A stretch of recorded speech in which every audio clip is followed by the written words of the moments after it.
All right, I can hear him now. You can hear me? Yes. Or maybe he could hear my stream? No, I can hear you now. You can hear me real time now? Yes. Hello, Jordy. Hello. How are you? How did you do it? I restarted Discord. I closed the tab and I reopened it. Okay. My stream was all blaming me. They were calling me a boomer who didn't understand technology. I did the basic stuff, you know, like if it doesn't work, just turn it on and off. All right. So what's new, brother? Nothing really new. I mean, like, I'm in this point in my life where nothing can be new because, like, people won't let me forget the past. You know what I'm saying? I do. And it's like, that's just where it is. So I live my life perpetually answering the same 6 questions. Wait. Hold on. Are you ever going to go back on PKA? 1, yes. How much do you weigh? Yep. How's Brandy? Have I hit any? How am I doing so you're far? 3 for 3 so far. Okay. PKA, how's Brandy? What do you weigh? What would you do for a Ford Raptor? They're getting harder. No, that's not one of them. Okay. Something about the Mustang, maybe? That's vague. We'll take it, though. Will you play Call of Duty? Yep. And you helped me out with the last one. are you going to play Rainbow today? Okay. Yeah, you're building a Rainbow following then. Yeah, Rainbow's actually my biggest drawer, other than like just chatting. Like just chatting's my biggest drawer, but like there's only so much you can do with just talking to the same people and answering the same 6 questions. Because like I've been streaming for what, like an hour now, and I've answered. What does it feel like to ride in a Mustang that has a full of shit at one point? Has your Mustang's suspension sagged? I've been asked that one 4 times already, and I've already explained to them that, you know, that's not how cars are designed. Cars are designed to hold a certain amount of weight between the axles, and the weight that they can hold between the axles exceeds what a normal human can expand themselves to usually. It's meant to hold 4 people. Yeah, it's meant to hold 4 people. Yeah, it's gonna hold you fine. It's not a dude. The V8 Mustang. I've only seen highlights of you talking about it, but that's a thing that you want to make happen. Here's the thing with the V8 Mustang. Like, Okay. I'm at a point in my life where I can make it happen, right? Okay. My house is about to be paid for, so that's going to take $600 some off of my normal bills, and I will be virtually debt free, other than like, you know, electric bill, phone bill, normal utility kind of stuff. I make $40,000 or $50,000 a year. Wait, that broke up. What'd you say? I make around $40,000 or $50,000 a year. Okay. So like, you know, a car payment would fit well in my budget. But here's the thing. Kind of. Go on. I'm still listening. I don't get excited when I drive them. Like, that's a big hitter for me because, like, every other time I've ever purchased a car, I was excited about it. It was something I wanted to do. But I've driven like 5 of them at this point. And it's like, this is cool. This is nice. But I don't want to pay for this for 5 years. And I especially don't want to pay for this for 5 years with a 15% interest rate. Uh-huh. And, like, that's where it ends at. It's like, after you drive them, the car salesmen it's a game. It's a big game they get you into. And you got to play the long game to get the deal that you want. It's just what you got to do. Because, like, for example, like I drove this white GT base, which, you know, stock stereo, you know, base. It's a base car, cloth seats, whatever it is. They wanted $28,500 for it. And I showed them 3 different, you know, base GTs that were going for $25,500. I'm like, I know you got wiggle room. Pulled up, I showed them, like, this is what the GT Mustangs base are going through at auction. So this is probably what you paid for it when the person traded it in. And, like, Some All will work right. with you, some won't, and it's at the end of the day, I'm probably just going to keep mine because I don't like debt. Yeah. That's when I heard you explaining like, hey, my income is here and my other bills are down there, and I have room to take on more debt. Yeah, It's like, yeah, but bro, like you could also have room to get ahead of the game. right. You could have room to put some money aside and then let that money grow and let your interest earn interest. And then your interest that earned interest could earn more interest and just get into this waterfall of money growth. Right, You don't especially like when the I'm treadmill. I'm soon gonna be able to bank a few $1,000s a month, so like it's gonna grow exponentially. That's what compound interest does, right? Yeah, It let it grow, baby.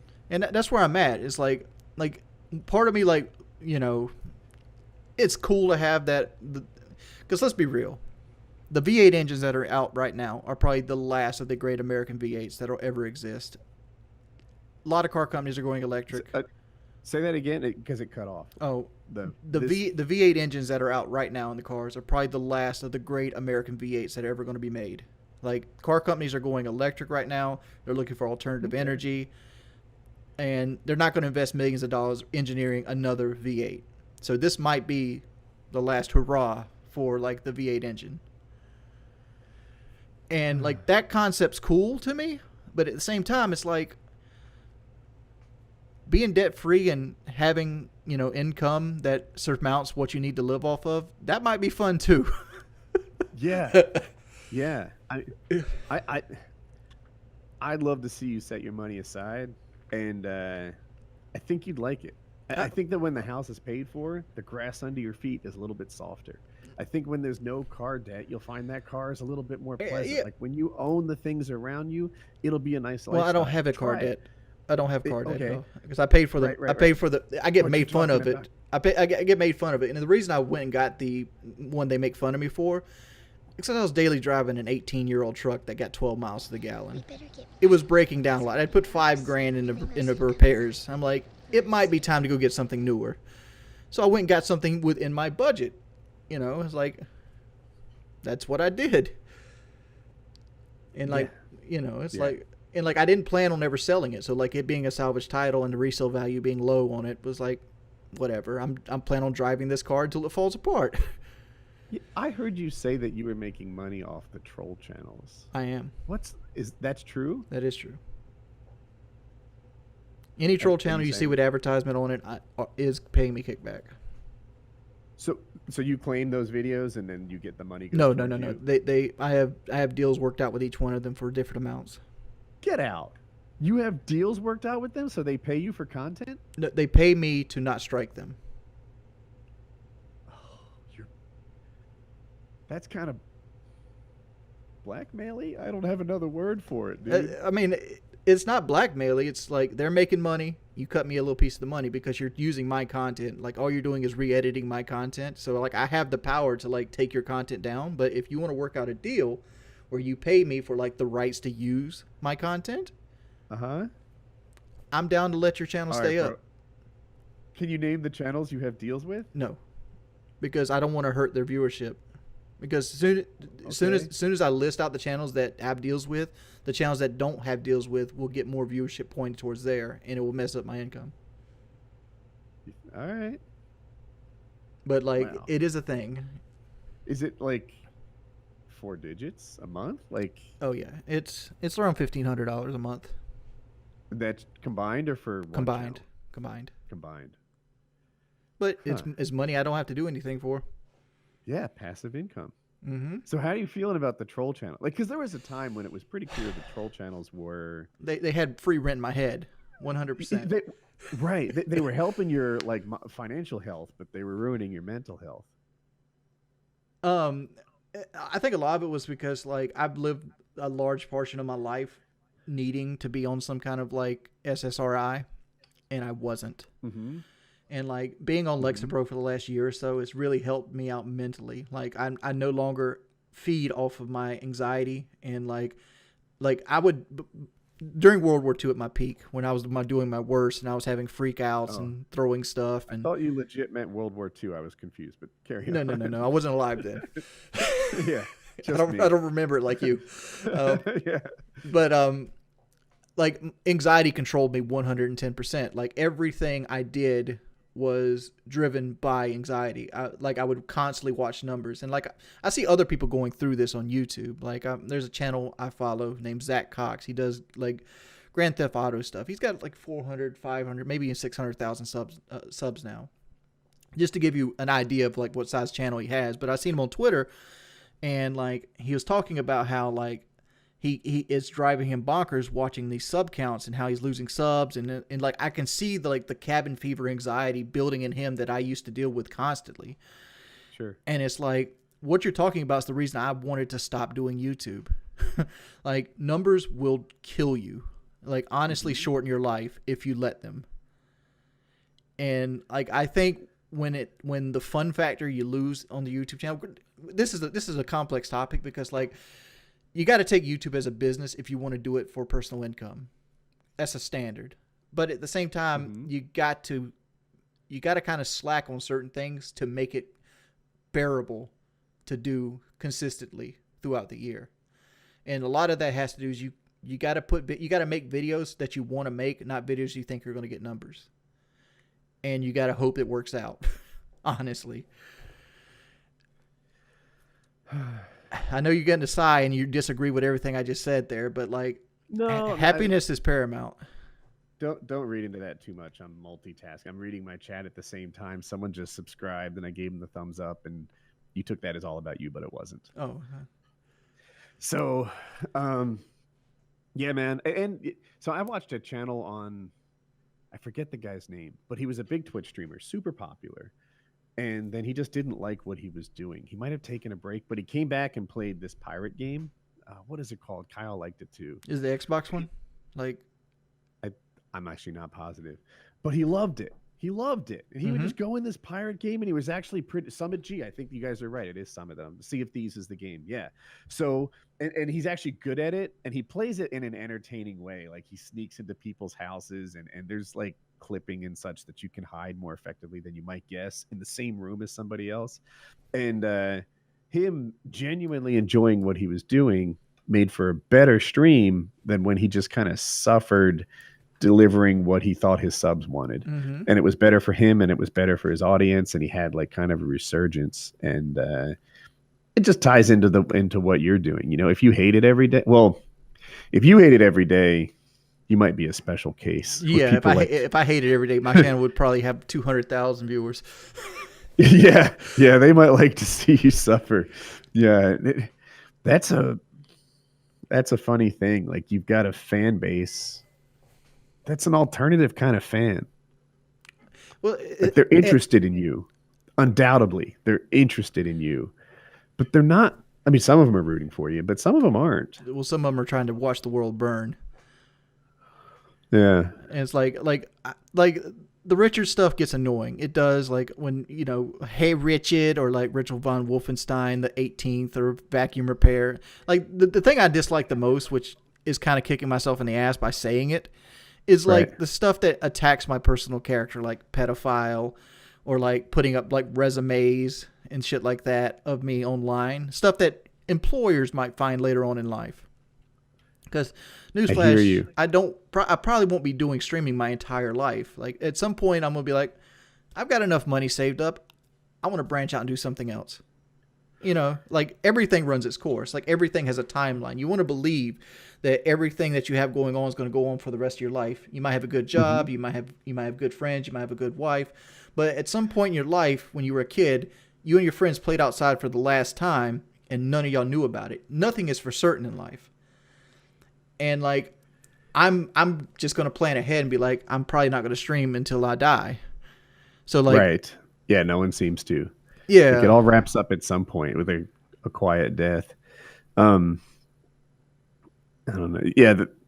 It never bothered me, the stuff that wasn't true. That's not what ever got to me. One thing that, thanks sub. One thing that,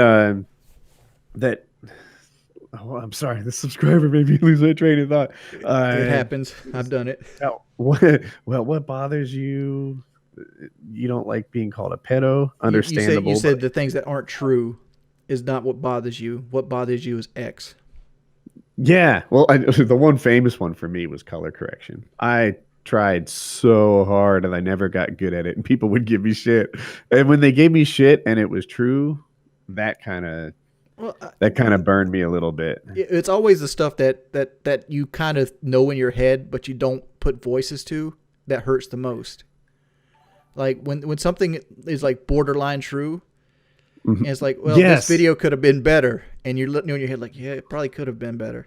You know, like that's the shit that actually gets under your skin. Like calling me fat doesn't bother me. Like it might bother me in like a frustrating way, because like I got 15 people calling me fat over and over again, and like making like little drawings in my chat of like a fat person gorging on like a burger. You know, it's frustrating because I constantly can't. I have to filter through that to read legitimate comments, but like it doesn't hurt my feelings. So, two things. One, my stream is just wildly giving me shit about color corrections, which is funny. And two, one thing that what I was hunting for before, dealing with hate. So sometimes you'll hear like, "Hey man, I'll grab I don't know, Ninja, for example. Ninja never has any trouble with hate, yet you do. What's wrong?" Dude, those guys do not get the hate ratio that like I have on my worst days or you have on your worst days.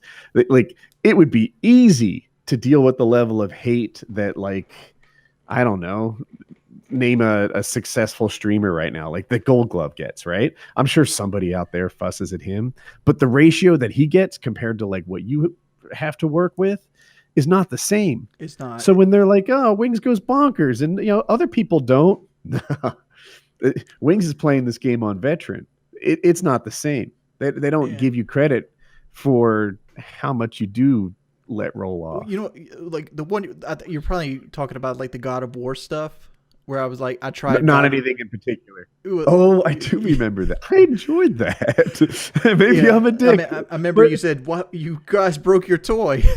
Yeah, that's the thing I say sometimes. Like I went into God of War. This was my first God of War. I didn't play any of the first three, and I went into this one on the highest difficulty setting. And like I was down to take my lumps. Like I'm down to die 15,000 times. That's because like to me, video games is a mind thing. Like it's a mind exercise. Like what am I doing wrong? How can I do it better? Let me do this till I get it right. But like it kind of hits you in the pride when like. And like it goes back to saying like it's what they're saying is partially true. You're not good enough to do this. When like you die 15 times on like tutorial fight, it's like I might not be good enough to do this. And like what bothered me the most with God of War is like when I went back and got good enough, because I kicked it down to the next difficulty level, which is give me a challenge, and I breezed through the game. But I learned like combos and how to fight enemies. Play World War Z with me? No, because you didn't want to be new at a game on stream. No, like it's a PC game most likely, and like that's all I've played lately. I can't do mouse and keyboard because of carpal tunnel. Really? Like if I do like I learned this when I was playing PUBG. Like they got me playing PUBG, and I played it with Kyle and them, and I was playing like 8 hours a day trying to get good at it.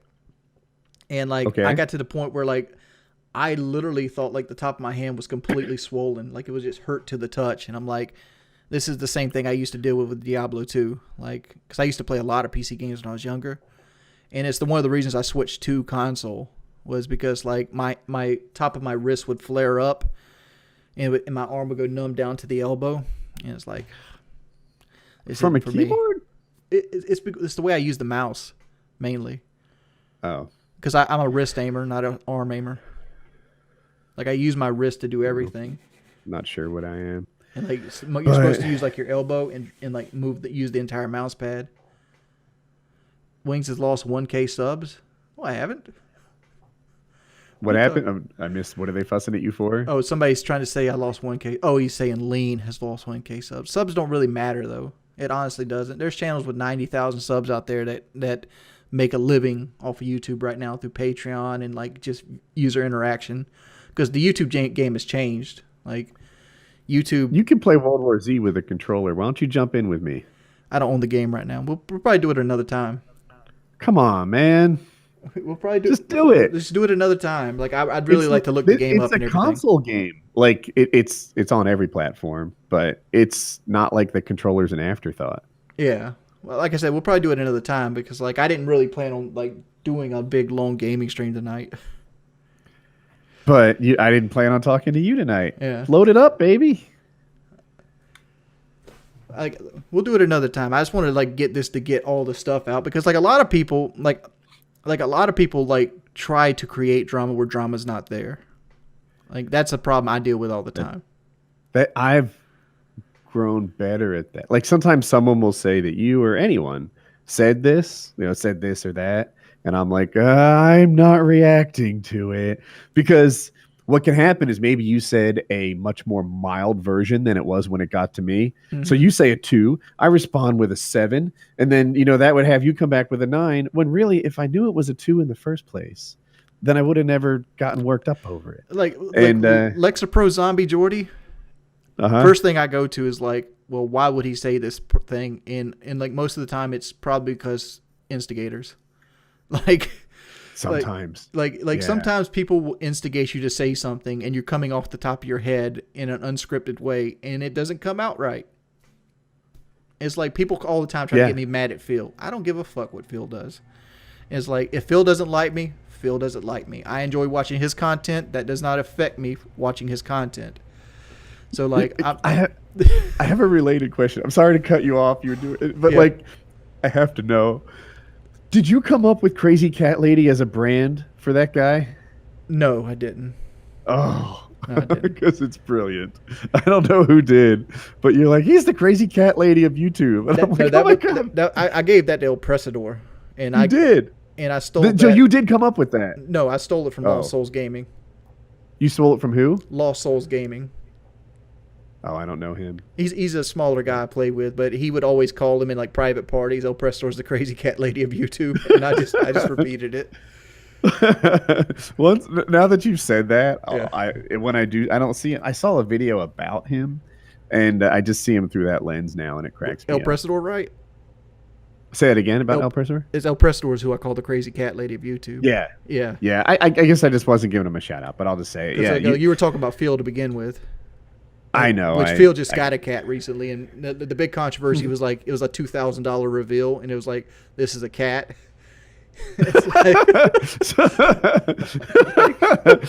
I don't know if that's a ripoff or like you respect the con for that. I mean, like. So how did he do a $2,000 reveal?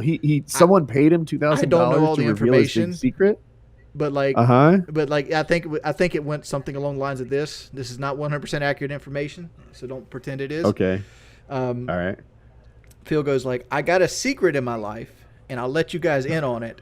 And it's something I didn't want to tell anybody because of my money troubles recently. And if we meet our goal, which his goal was like $2,000, he was saving up for something. And I'll let you guys in on it. And I think that's how that happened. And it turned out he got a cat. I choose to believe that's true because I like it. That's where I'm going with that. And like in that way, I can see how it could happen, but like that's a little dishonest. That's not like when you pay $2,000, you expect Phil to come out with like a bombshell. It's like I've been fighting melanoma, melanoma would be a $2,000 reveal for sure. Like I've been going to doctors secretly, and like we haven't been paying my taxes off.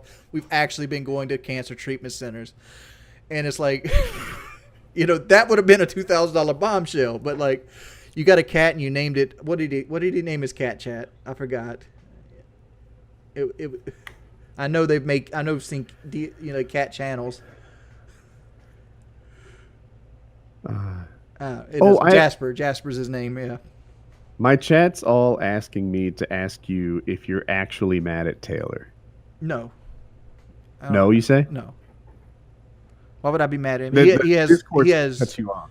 Oh, I know what it is. I Can you do this? In Discord, click on the gear. Mm-hmm. Click on voice and video. Okay. And then where it says automatically determine input sensitivity, turn that off, and then slide the slider bar to the far left. To negative 100 decibels? Yeah. Okay. And then when you do that, it won't cut off the beginning of your sentence anymore. Okay. No, I'm not mad at Taylor. Like all Taylor did was step into a lucrative opportunity that did nothing but benefit him. Like he had no control what happened before or after the fact. And you do know he replaced Lefty. Right. It doesn't matter who he replaced. Like people were mad at him. Like people are saying that because I said Taylor got X amount of money, and like I said that when I wasn't on an SSRI. That was during the time where I was getting hounded constantly by trolls, and I wasn't good with dealing with it. I'm much better dealing with trolls now. Like I've got years. Do you think you'd be just as good at dealing with trolls if you without the SRI, without the Lexapro?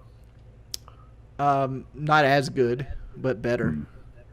Like okay. Like, I really enjoy my life more on SSRI than I do off of it. Like, I just do. Like, life is better. Like, I'm not controlled by my brain. Well, that sounds dumb.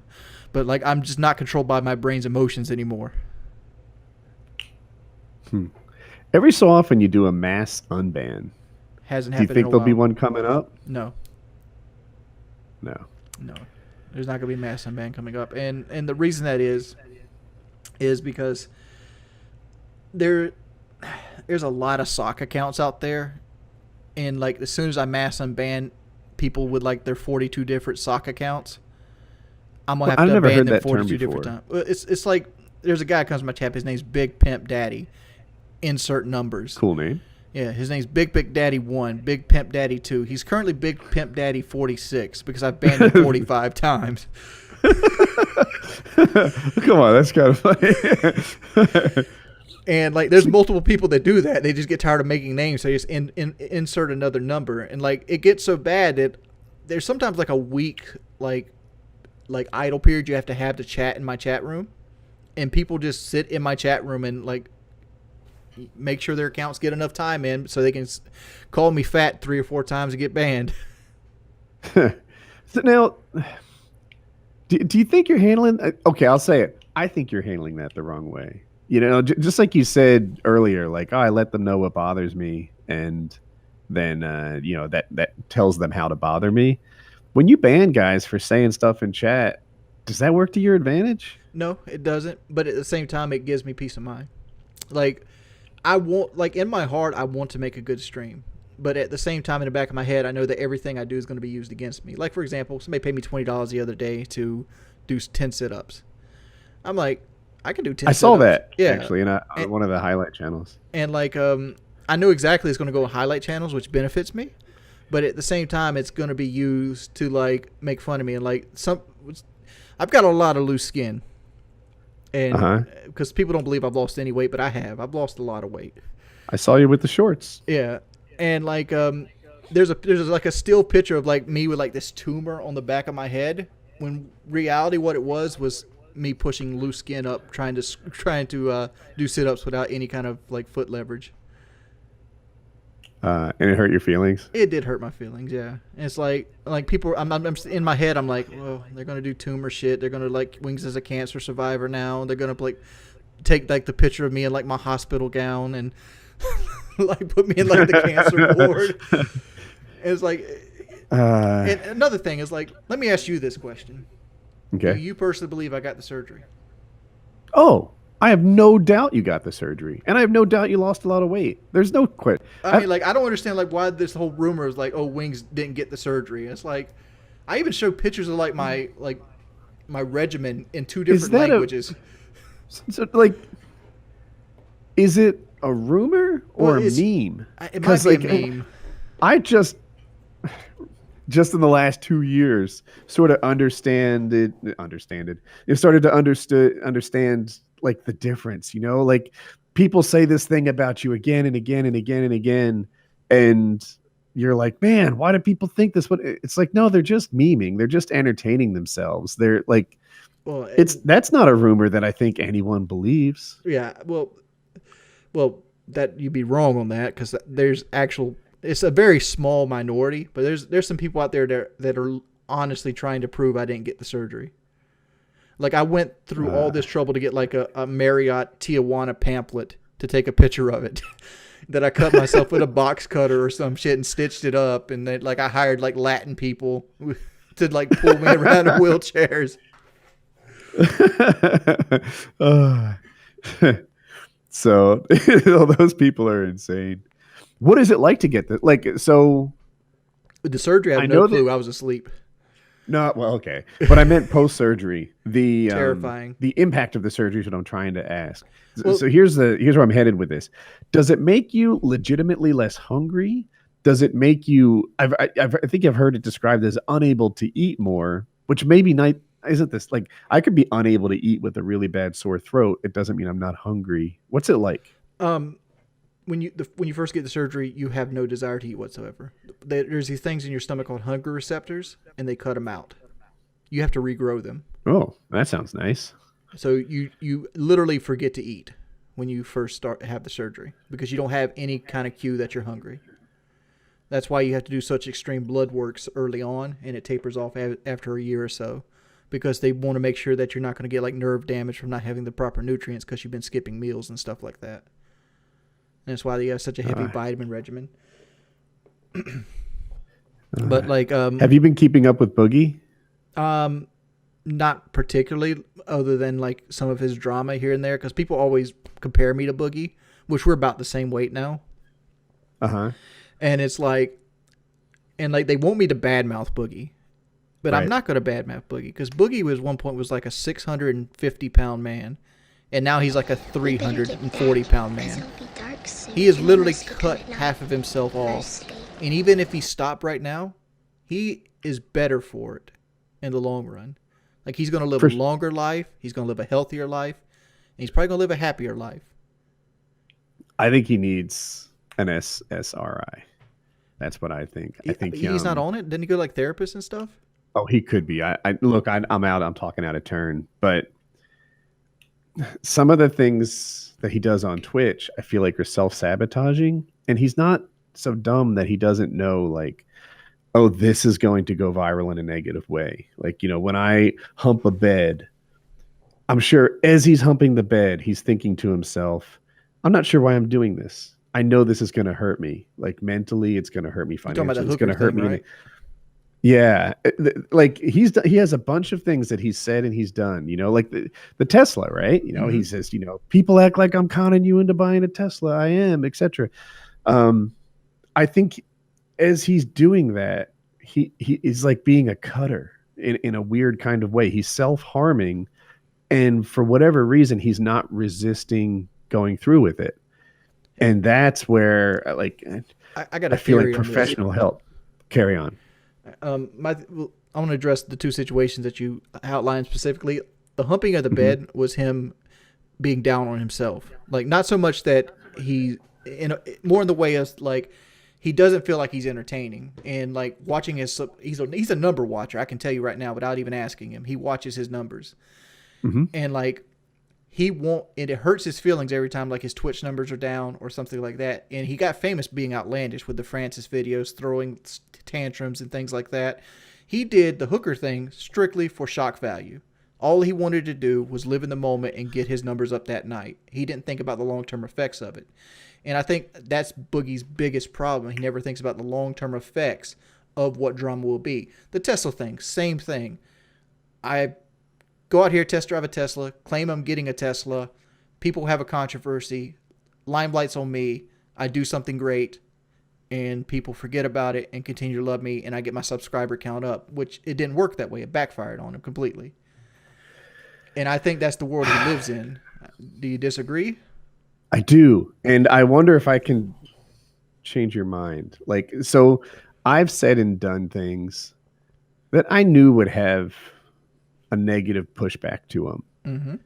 And I almost don't know why I did it. Like I saw it coming, like the Robin Williams thing, right? Like I saw that I was kind of going a little hard in the paint and the people were going to fuss at me about that. And I did it anyway. And I don't know why. And you're a guy who's gotten himself into hot water here and there. Was it always a surprise to you? Oh my gosh, why are these people reacting this way? Or was it, well, like, yeah, I was shielded from a lot of it because it was part of my character. Like I'm not Boogie. I wasn't planted as like a centrist fence sitter. Like I was constantly known as the guy who said outlandish shit. And like a lot of the things I said were strictly for like shock value. You know, but some things I've done that wasn't for shock value, like breaking down on stream and crying. That was legitimate. That's why it kind of grew a community out of it.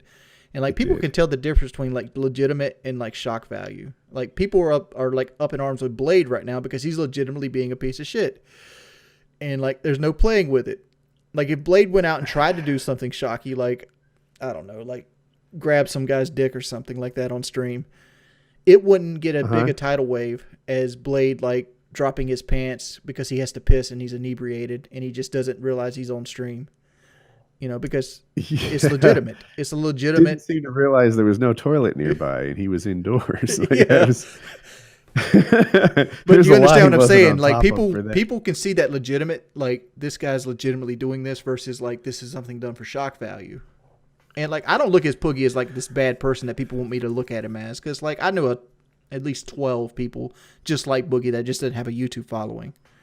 Like people come in all shapes and sizes. Really? And some of them have different problems than others. I've still got my head just completely wrapped around this idea that what he's doing is a form of cutting. That like, you know, he's hurting himself publicly on purpose and he's just not able to make good decisions around it. I don't know. Maybe this isn't a concept that fits to anyone but me. But yeah, I don't know why he's acting the way he's acting. It's crazy. And I think it's just I think it's just him trying to save his channel because he became Friends season 7 and like he didn't find another niche yet. Like he'll find. I love that analogy. I've used it a bunch of times too. And by the way, I think Friends season 7 didn't suck. It was just the 7th time you saw it. It wasn't like the jokes became unfunny. It wasn't like the writing fell off a cliff. No, you're just like, what else is on? I mean, like, and that happens to YouTubers. It happens to YouTubers, especially YouTubers like Boogie, because I was in the same boat. I was a one kind of fence YouTuber. I did COD commentaries and I did a little bit of blogs left and right. Those channels pretty much died off, and like Boogie does even less effort. Like he just looks at the camera and talks about a current event. Like, I mean, he does sometimes. Yeah, he I don't know. Really do his Francis I feel like Boogie anymore. had some scripts and he put some. Like he didn't do nothing. You know, he got famous off Francis, but like the people stayed for his personality, and he rode the personality wave for years. And like eventually, people get tired of reading the personality wave. They find somebody new. Their life gets busy. They grow up. They get kids. They get jobs. They don't have as much free time. There's all kinds of things that you lose subscribers on. It's not just that because people hate you.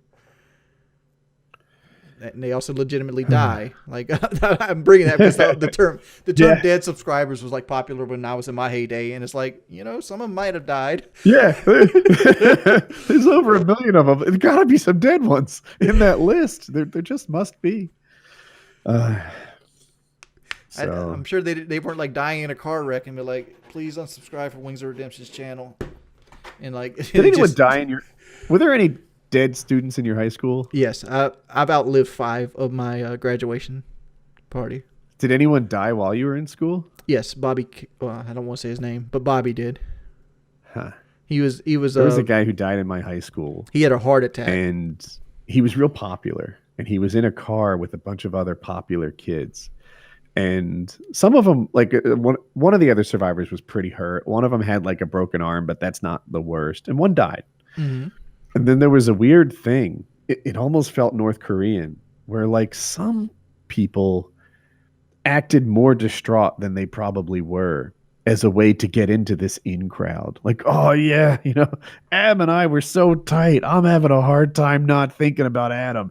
Adam and I, we were something. And Adam, of course, is dead and can't refute your relationship. And it's like, are you using this guy to get popular? Mm-hmm. This guy's death? I've seen it too. It happened with the guy I was talking about too. He was a wheelchair bound guy and he was overweight. And like he had a heart attack one night. And like then there was like Bobby Count's pictures hanging up in the cafeteria. Oh, I just said his name. Well, he won't mind. There was pictures of him hanging up in the cafeteria. They had like crying vigils in the hallway. I'm like, dude, none of y'all cared about this guy last week when he was by himself in the wheelchair trying to get a sip of water. But like now everybody cares about him. Huh. You know, it's like if you really love your grandmother, take her to her doctor's appointments. Don't write her poetries while she's in the casket. Wait, while she's in the casket? Yeah, That seems like bad advice. No, I said take her to her Maybe doctor. before she's in the casket. No, if you love your grandmother, take her to her doctor's appointments. Don't write poems while she's in the casket, because like people. Oh, okay. Because people will pretend. So like I think you got cut off. Yeah, people will pretend that they had a much bigger relationship with you because it gives them social points, and they're using your death as publicity. Like if you actually loved her, you would have took her to her doctor's appointments and actually spent time with her when you could have.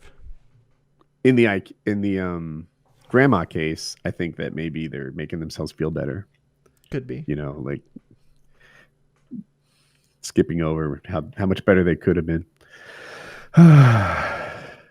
So are you playing the next COD when it comes out? People are excited about it. Most definitely. Like I played the beta, and like there's, I kind of rage quitted the second day but it was more because I played 6 hours of it, and I was just tired of playing it. Like it was like one game mode 2v2 with the same 4 or 5 maps. It's like if you played an hour, you've played 6 hours worth of it. Like it doesn't change. And like I'm not excited about the 2v2 mode because I'll never touch it when the game comes out. Like I want to get the game modes I'll play. You're still getting cut off a little bit. It's the Spec Ops you say you'll never touch when it comes out? No, the 2v2 mode that they had in the alpha. Oh, is that just like a team deathmatch but 2v2? Yeah, it was like team deathmatch 2v2, and they had random weapon setups. That doesn't sound exciting to me. You didn't play it? So I was never the greatest gamer, but I used to play a lot, and I thought I was better than most. That's not true anymore. Lately, I've been playing PvE games because you can walk into them and be competent. Like I don't know, it's fun to me to just if I game 15, 30 minutes a day and get competent at a game, then that's how I enjoy my games lately. Like Rainbow Six, for example, or PUBG. You would never want to touch Rainbow Six. Dude, there are people in Rainbow Six who know those maps better than I ever knew COD maps, and I felt like I could look down at any part of any map for years and know where it was. Know where I was, even if I look straight down. I watch what happens with Rainbow Six. The lines of sight are so intense in that game. I would just be a baby buffalo, not even knowing it. Like, oh, did you walk in front of the stairs? What'd you think would happen? Oh, I don't know. Like, what happens in every other game? You just walk by. It's cranked up to 15 in Rainbow though. Because like people will like knock a hole through drywall and shoot you 3 floors up. Sometimes I daydream about me being in that game with you. Like, all right, Wings, let's set some expectations here, brother. This is not ranked. I never said I'm just playing. You're gonna have to understand. I don't really get mad at people. The only time I get mad at people in casual is when they're not playing to their ability. Not so much like my expectation of their ability, but like I know there's a better player in them, and they're just not giving me him. Like, if you're a bronze, I want you to act like a bronze. Like, but at least play as a bronze level, not a copper. No. Yeah, that makes sense. I'm like, some people will dick off and do that. Or does he understand that coppers exist and he has one? Like. My biggest thing with Rainbow. I thought about it. I'd be like, all right, Wings, tell me which character you want me to be. You want me to be Rook? You want me to be Rook and I don't know, the hot chick? I don't know their names. You tell me. And what do you want me to do? You want me to follow you around? Not follow you around? I see in the highlights you often get frustrated at other players for not being where you expected them to be. And I'm like, I wonder if I could avoid that situation. Would he not be mad at me if I was? Was that recent or like old times, like with Gustavo and stuff? More recent than that, but I saw the Gustavo one too. Well, like a lot of it, like the most recent one I remember getting mad on was PC. When I go, I go, look, we're going to be playing ranked. I'm going to need people that are at least gold level players, and please be gold level. And then like everybody popped their name in and wanted to play, and I get a bunch of like bronzes. And I'm like, you guys understand I asked for gold level players, right? So I'm going to hold you to a gold standard. Like, yeah, we're cool. We got you. We can play better. I've been, they use the excuse like I've been playing solo queue and my rank is not a reflection of my actual skill, which is believable. And I got. Well, what else would it be? They weren't gold level players. Oh, you can't see? Well, I can see it. I can see the rank. They carried gold? Is that what you're saying? No, what I'm saying is they were bronze, but they were saying that their rank was not indicative of what their actual skill set was because they just got bad teams and they played by Oh, I see. themselves. So you're seeing them as bronze, and they're like, well, but I'm really a gold dude. I'm just in randoms pulled me Right, down. and The they opposite of a carried gold. and they were right Yeah. where the game told them they should be in bronze. They were bronze players. Because like you could tell when you're playing with a guy that's new and you go, "Hey, watch the freezer," and they just stand there. Because like Rainbow's like have you ever touched the game at all? Like even just walked around the maps? No, but I've seen a few hours of footage, so I just know a tiny bit. All right. Well, this doesn't translate because like watching the game and playing the game are two different scenarios, Uh-huh. and the maps feel so much bigger when you're inside of them. Like they're so confusing, they're so intricate. Like everything matters in Rainbow. It's not like Call of Duty where you have lanes. In Rainbow, you got to understand like there's a softball 3 floors up from me that can have somebody peeking from it, and you got to check it or you're dead. Dude. I'm aware, like you can pick that up by just watching. And I was trying to say that walk in front of the stairs, but yeah, the lanes. It's like everything's a lane. People are shooting through walls. People are shooting through windows. Oh, and because headshots are one-shot kills, the penalty is so much worse for getting seen than it is in any of the games that I've played. And yeah, people will just sit there staring at a couple of pixels, hoping they can get one bullet in your head, and that takes you out. And I'm gonna say this because this is part of my pride issue. I don't think people appreciate my skill set in Rainbow Six as they should. You say people don't appreciate your skill set? Yeah, because I'm a support player in Rainbow Six. I'm not a fragger. Like, and I've been known on YouTube as like a 3-4 KD player that like a super fragger. Like Wings will get the kills. It's completely different when you don't have aim assist. Completely different. And like I've proven like multiple times like I can hang in platinum on PC with a controller. Like I've proven that. Because like Rainbow is more about mouse cursor placement than it is about twitch reflexes. Like no, I get that. Like map knowledge, knowing where to shoot at, when to shoot, how to shoot, outthinking the player. That's what Rainbow's about. Do you get paid to choose any of your games? No. Last game I got paid to play was the Far Cry game. Say it again. The Far Cry game was the last one I was actually paid to play. What game? Devil May Cry? Did you say that? Far Cry. It was the expansion to Far Cry 5. I forgot what it's called. New Dawn. Because so I don't get paid to play anything. Obviously, I'm just a jackass who streamed like 3 times. But my observation is like everybody's on World of Warcraft right now, and everyone was on Rainbow for a while. And I just watch huge gamers playing things you wouldn't think they'd play, and I don't know. I don't know how I like. Don't. That's you take your own advice. Remember the Sea of Thieves advice you gave earlier with Summit. Right. Find what you like. Build a community around what you like. Don't be the flavor of the month.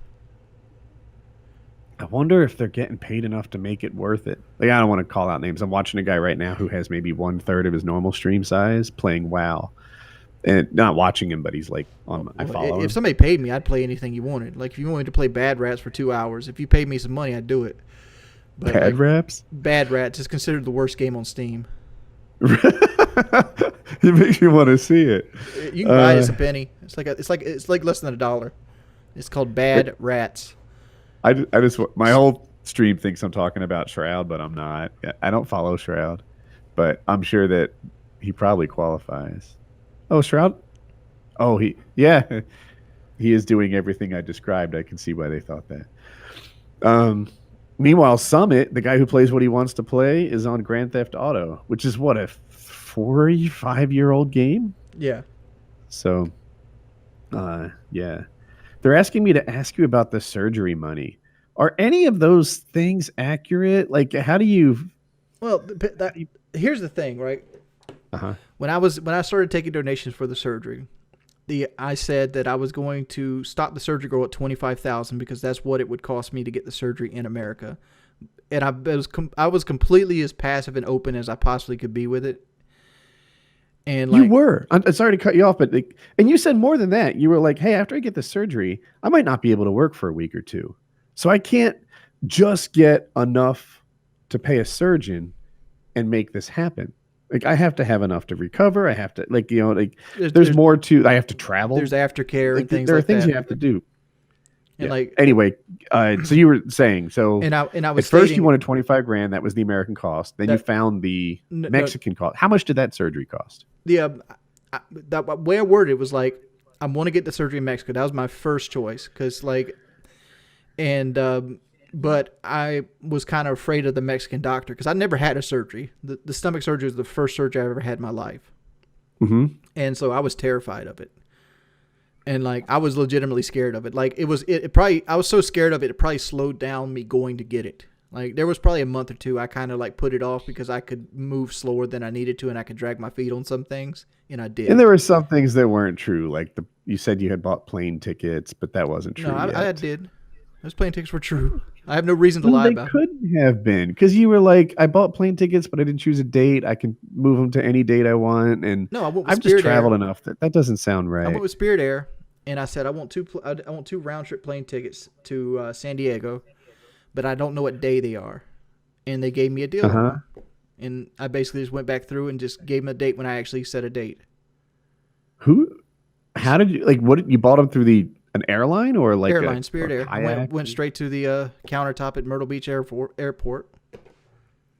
mean, at that's Spirit, and they sell them like that? what they did to me. Yeah. It's funny. I want to say I never heard of that, but I saw it in an episode of the Cosby Show once where they bought a vacation and let them choose their date. That's all. Well, I've never seen plane tickets I've with no only flew on a dates. plane twice. Well, not well. It's been more than twice because I had to there was like 6 or 7 different planes I had to get on to go to Tijuana and back. But there's only 2 occasions I went on a plane. One was the Billionaire's Bash, I knew that one. and one was to Tijuana, Mexico, to get my stomach cut out. Like Huh. those are my 2 flying experiences. I only bought plane tickets for one of them. So this is my first plane ticket buying experience, and I mainly went to kind of get an idea of how much it was going to cost me to take me and my mother, and they ended up selling me tickets. Because at the time when I was buying them, I was Okay. like, if I buy these tickets, it's going to be more motivation not to back out of this. And that's the reason I Ah. bought them early. And so, oh, you were laying out the surgery call. And by the way, like I'm starting to say it before, just because you earned 30 grand over that period of time and people were motivated to see you get a surgery and improve your life, some people act like all 30 of that had to be surgically related costs. And I never saw it through that lens. Some people, and I'm sure it was nonsense, were acting like they were going to do a refund or a chargeback or like they somehow didn't get what they deserved because the surgery turned out to be less expensive. But I, that has always been insanity to I me. can always tell you 5 people pretty much paid for 90% of the surgery. And no, not one of those 5 Okay. people actually ever criticized any of my choices. Yeah, that makes sense. I mean, I've had like similar things. There's a lot of people who complain on behalf of somebody else in my universe too, and it's silly. But I was transparent with the whole time. I was like, I'm gonna get the surgery, but I'm gonna stop this fundraiser when I have enough to get it in America because I want to be able to choose Mexico or America, because America to me felt safer because I was in a comfort shell there. I know what America's like. I know what the American hospitals are like. I've never seen a Mexican hospital. I'm only going on hearsay and pictures on the internet, right? So Yeah. So I'm looking at it, and I'm looking at my money. Here's the money. $25,000 is what I wanted to earn, and I cut it off at $25,000. So I got $25,000 here to get this surgery done. What is the best route to take this? So I went to a fundraiser at Conway Hospital. Not a fundraiser, a seminar, because like that's bariatric Okay. surgeon here. He has seminars to get new patients in to kind of explain what the surgery's like, some of the downsides of the surgery, some of the risks that the surgery will have, where you need to be. And And did you end up going to him too, like for post surgical care? no. Okay.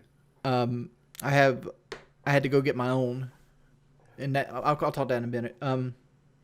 So I go to a seminar, and his little thing, I think it was like $16,900 is what he charged for cash pay, and that got Okay. you what 16,900 bought you. It bought you the surgery, it bought you the hospital stay to recovery time, any complications that came up to be fixed, and a nutritionist. That's what your money bought you there. And then over in Tijuana, my total cost was like $6,750. I know the check that I showed was like 5,500, something like that, but I'd already put in a deposit beforehand, because like you got to put in a money deposit for them to hold your spot, and then you bring the rest of the money with you in a certified check when you get there. I'm curious. So you have photos of you down there and some other patients. Mm-hmm. Was there like a camaraderie? Like I want to say there was a woman. I'm really good friends with one of them. Like she actually, she asked me to go on. She's on a trip to Alaska right now, and I got invited to that trip to Alaska, and she was going to pay my way. But Get out. But it just didn't. The timeline didn't work. Like, October's here, so like I'm doing taxes and things like that, and it's like I didn't know what my money was going to look like. Wings, I'm so disappointed. What like? Be honest with yourself. Why didn't you really go? I'm being honest. You didn't miss it because of taxes in October. Come on, bro. You're talking to an accountant. Well, I'm telling you, like that's the main reason between like not knowing where American Ish is, and like I still have the anxiety from not knowing what my income's going to be month to month. Wait, did you say not knowing where your air conditioner was? Well, I know where it's at, but like I don't know when it's going to die, because like I have this fear that I'm going to go out there and spend $1,000, and then all of a sudden it's like, well, I give up the ghost today. It's not like I could pay for the air conditioner right now out of pocket, but at the same time, Wings, I think that you should say yes. This is the same thing with the car. Like I don't buy the car because I hate debt, and like I like to see money in my bank account.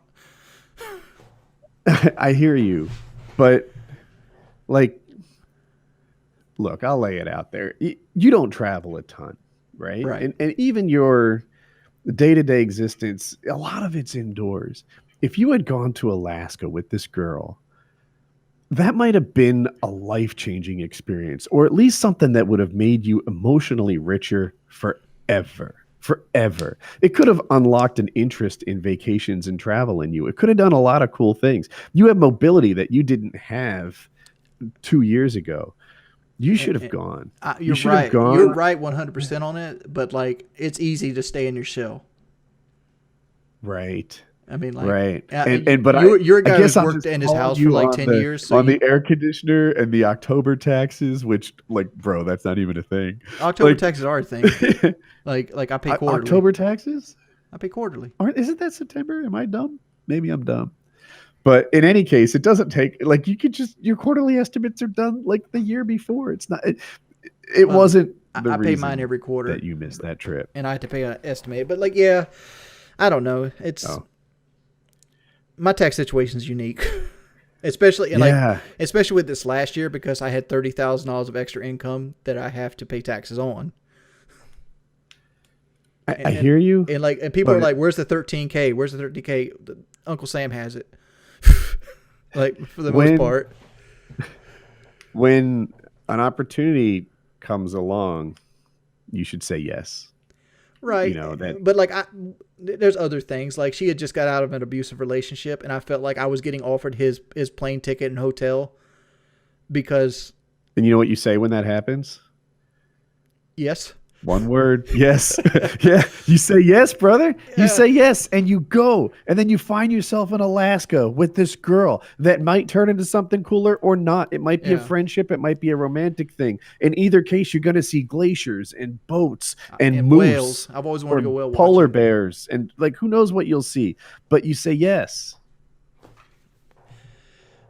Yeah, you're right. You're right. I mean, like I can give you 1,000 reasons not to, but like you're right. I should have went and I didn't. But like there's lots of things in life that's like that.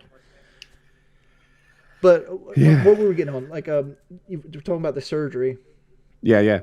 And like I was thinking about that, and that's one of the reasons I chose Mexico. Is like I'm gonna have to pay taxes on this money, and it's like all this money isn't mine to spend. because like when you get money, you got to give the Uncle Sam his cut too. And when you do About a like third-ish. streaming, you get paid in what they call 1099K. That's how you file taxes. And it's they take it out on hard because you got to take your Medicare and your Social Security out yourself. So like you get hit a little harder tax wise than you would a normal person working a job making $30K, because your employer Right. For pays people some that of don't it. know, normally your employer pays the other half of your Social Security and maybe Medicare, and so you pay, I think it's 7.65%, and then your employer also pays that, but you never see it, so you just think of it as Social Security as being 7.5%. But when you're self-employed, you pay all 15-ish yourself. That's what Wings is talking about. Right. He's right. So like so you pay a little bit more taxes when you have a small business, when you have to pay everything yourself. And so like a lot of that money went to taxes, like just to pay my taxes off.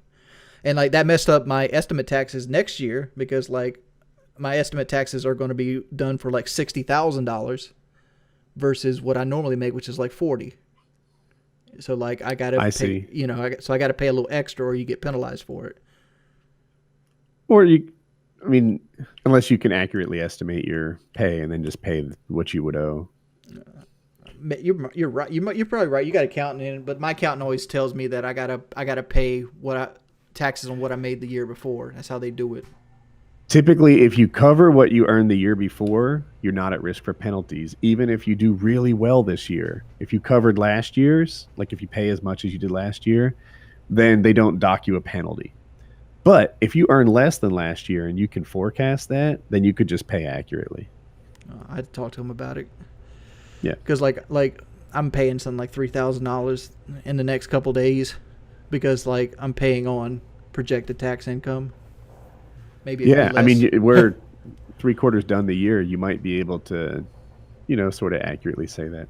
I just realized you missed an Alaska trip in October. Mm-hmm. When was that trip?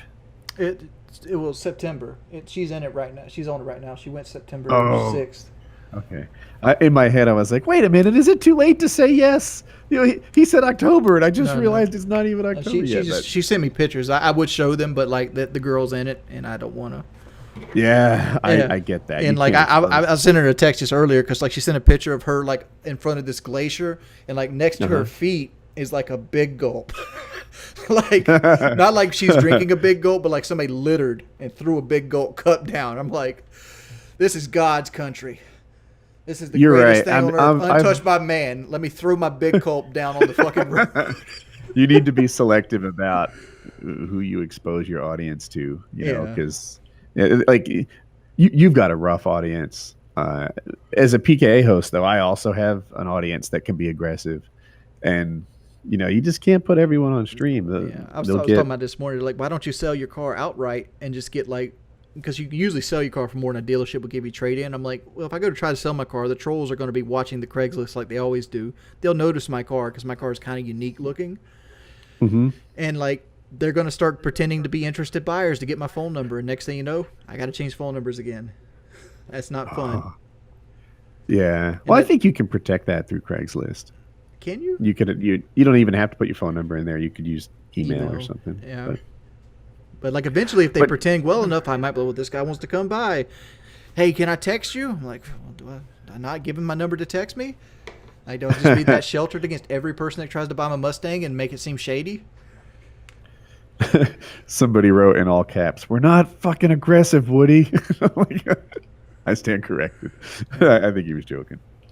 Yeah, but like paying taxes on the money and like aftercare, like you gotta understand, like my first year of blood work for me was $1,200 a pop, and I have to do it every 3 months.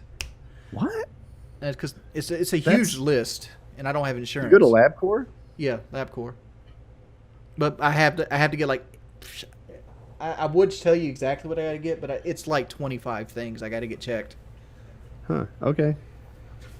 There's probably troll videos that has the list somewhere out there if you really want to check up on it. Yeah, I bet there is. I was just saying because I've had to get blood work here and there, and it's always less, but it's actually a much shorter list too. I don't think I get 25 things done. Yeah, but there are companies that just do that. Like you can walk in, give them a list, and they'll take 2 or 3 vials of blood. And that price sounds really high. Well, but it's I'm not. LabCorp. I go to What do I know? LabCorp every time. Oh, you go to LabCorp? Mm-hmm. Well, I guess it just is what it is. Yeah, I guess it's. Like I they're guess they're it's they're the expensive. cheapest. Like if I went to the Yeah, hospital wanted $1,800 for it. yeah, I don't doubt it. Right, or even a Yeah. doctor. You know, like LabCorp is capitalism, doctor, where you know the price up front, and like you go to a hospital, it's just buried in obscurity. And I kind of like LabCorp because the person that takes my blood's this sweet old lady that has Uh had the huh. same surgery I've had, so she knows exactly what I'm going Oh, through. huh.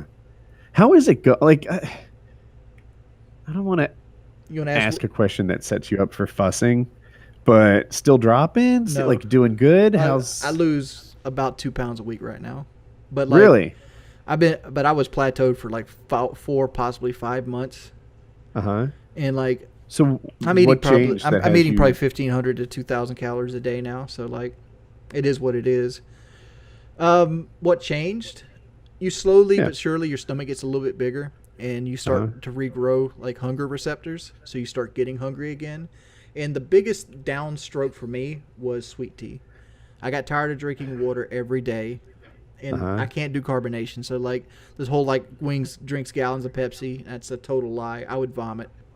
Like, because like my stomach is shaped in a way, because like when your stomach's normally shaped, there's a pocket at the top of your stomach that gas can right, raise to.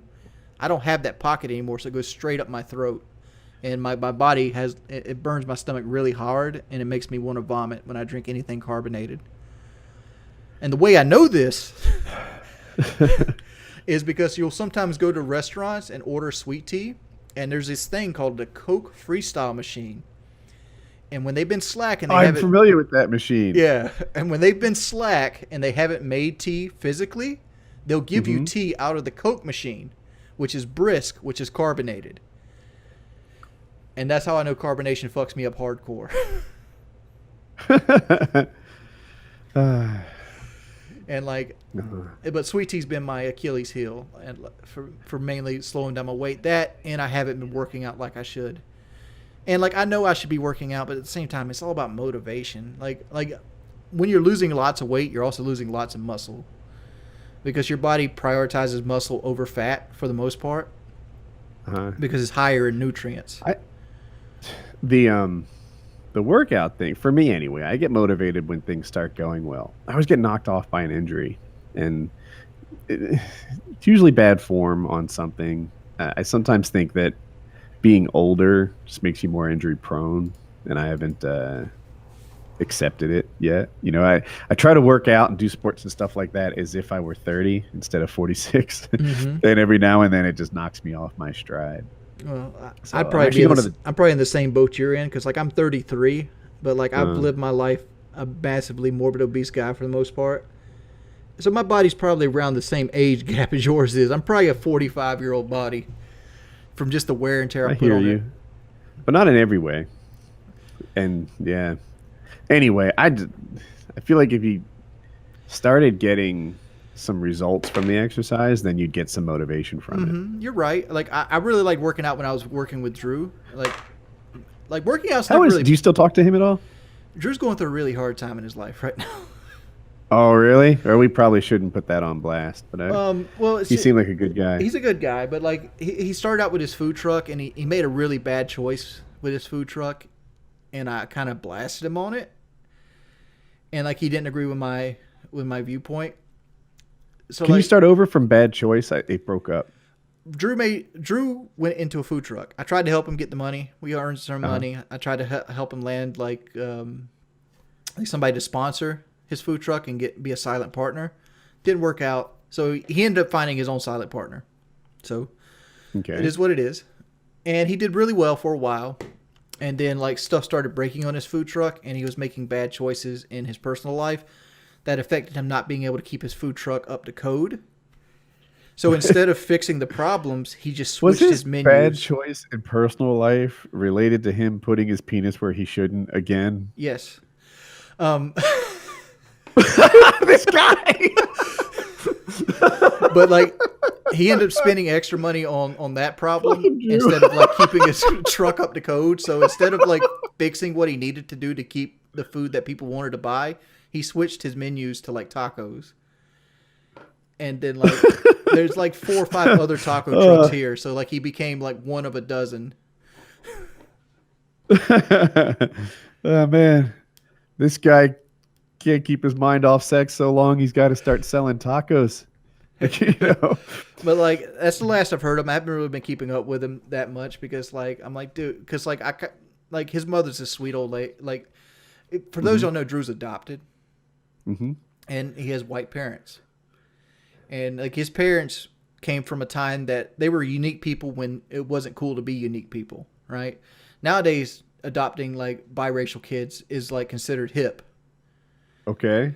But when Drew's in his 30s, so like this we're talking about, you know, early 80s, late 70s, when these guys went out there and like, hey, we're gonna go adopt a Latin kid. You know, so like they couldn't have children of their own. They went to Nicaragua and adopted Drew because Drew was going to be killed because of some rule. Like the mother had too many kids, or I forgot what the rule was, but like Drew was scheduled to be drowned, so they had to fly out overnight. They're just gonna murder him? Yeah, she was gonna have the baby, and they were gonna drown the baby. So they flew out from Boston to Nicaragua that night to go get Drew and adopt him. Because they were they were like backlist order for adoption in America and things like that, and it was quicker to go get Drew. And like with all that being said, I got onto him about mistreating his mother. I'm like, this woman cared enough about you to get you where you are in life. You should at least value her opinion on like childbearing and things like that. Yeah, it is what it is. I'm telling more than I should. Okay. Hey, I got another topic I'm curious about. I think people are. Years and years and years ago, you lost a 1v1. You might remember it. Yeah. How do you feel about it now? Don't now care. that it's all like it's just ancient history. Still don't not care. Like the guy. Don't care. Like I don't like the guy. Where is it in your head? I don't like the guy, but I don't dwell on it. Like I never liked Syndicate because I always got a bad vibe on his personality. Which really time proved me right on that. But you talking about the CS:GO thing? Yeah, like, and I'm sure the CS:GO thing's not the only thing Shady's ever got into, because he always seemed like, to me, he's always come off as a guy that puts money ahead of friends. Like, I've always got that vibe from him. I always thought he was friendly. Car salesmen are friendly, Woody. Dude, my real estate salesman still writes me like we're old friends. And I feel guilty for like not doing my part to maintain this relationship, even though I really don't want it. I can't stop. But yeah. So man, why did I never rematch Did him? you challenge? Oh, go ahead. You were saying something about a rematch? I got asked in my chat, why did I never rematch him? I was down to rematch him when Call of Duty 4 Remastered came out. Because at that point, I was completely over it. I didn't give a fuck if I won or lost, because I didn't play Call of Duty every day. So if I lost, it's like, oh, scapegoat. You know, I was not in my prime anymore. Let's put it that way. So the reason I didn't rematch him is like, honestly, it would have benefited nobody. Like, it would have benefited me the most. No, it would have blown up. It might have benefited you. I could totally see. It would have benefited me the most, but like at this point, like most people that watch me don't even know the Syndicate 1v1 unless they went back to look for more shit. Maybe. I don't know. Like you got to understand that happened in 2010, 2011. It's weird. Like 8 years ago. Kyle describes it really. You are super famous. Like you are more famous than your YouTube subscriber count would indicate. You're more famous than your Twitch concurrent count would indicate. A lot of people know Wings of Redemption. Yeah, mainly from the meme. Like, there's the stop meme. I get noticed more the stop sign meme more than I do Twitch or YouTube. I brag about knowing the guy in the stop sign meme, or I have bragged about it. Like, yeah, that thing was like, great. When I get recognized in public, it's for the stop sign meme now. Like, honestly, I got noticed in Dollar General the last time I did it. It's like, aren't you the guy in the phone memes? I'm like, yeah, I'm him. Yeah, yeah, like you are widely known. People know your name. People know that guy. So, I But yeah, don't I know. always refer to like this. I'm Michael Jackson. Everybody knows who Michael Jackson is, but not everybody buys his albums. Yeah. Did KSI just bring you up? And people are writing it in my chat. Was it? Do you know anything about this? Was it a video? There was like a Is it like? panel he was on, and one of the questions was name the 7 people KSI did diss tracks on, and I was one of the 7 people. uh, And like I heard that yeah, wag. KSI was mean to me. Like we invited him. Okay, we invited him to PKA, and he was actually a real trooper. It was PKA 100. So it was going to be like 7 hours long, and we I had was on PKA a different 100. guest lined up for every hour. Do you remember this? I do remember this. I don't think he And showed. I think he did show. And the way I remember it is not only did he show, but he really hung out through this massive DDoSing trouble that we had, which like That was every show during that time. yeah, but 100 was particularly bad. And I felt like he tolerated a lot of DDoSing and he was just waiting politely. And I thought it was cool of him. And then we invited him, maybe I invited him on the show again on Twitter. And he totally he didn't just say no. He didn't say he was busy. He tore me down and acted like I was a dick, which took me by surprise. I didn't know why we were beefing. And I forget how it went, but I was like, why are you so angry? What's your issue? And I later found out my issue was my relationship with you. That's why he was mad at me. I don't know why he's mad at me. I've never talked to the guy. Other than that one night on PKA. Switch to DC. I don't I remember thought talking that to you him. had negative things to say about him. They're telling me to fight KSI in the octagon. Dude, I saw KSI fight. I don't think that goes well for me. No, thank you. If you want me to say something negative, I'll say something negative about him. You know what I was talking about, with iPro Jared and Syndicate and T Martin. KSI is gonna have one of those too, because he's that kind of person. But not T Mart. I love T Mart to the end of the earth, But he still stole money from children, right?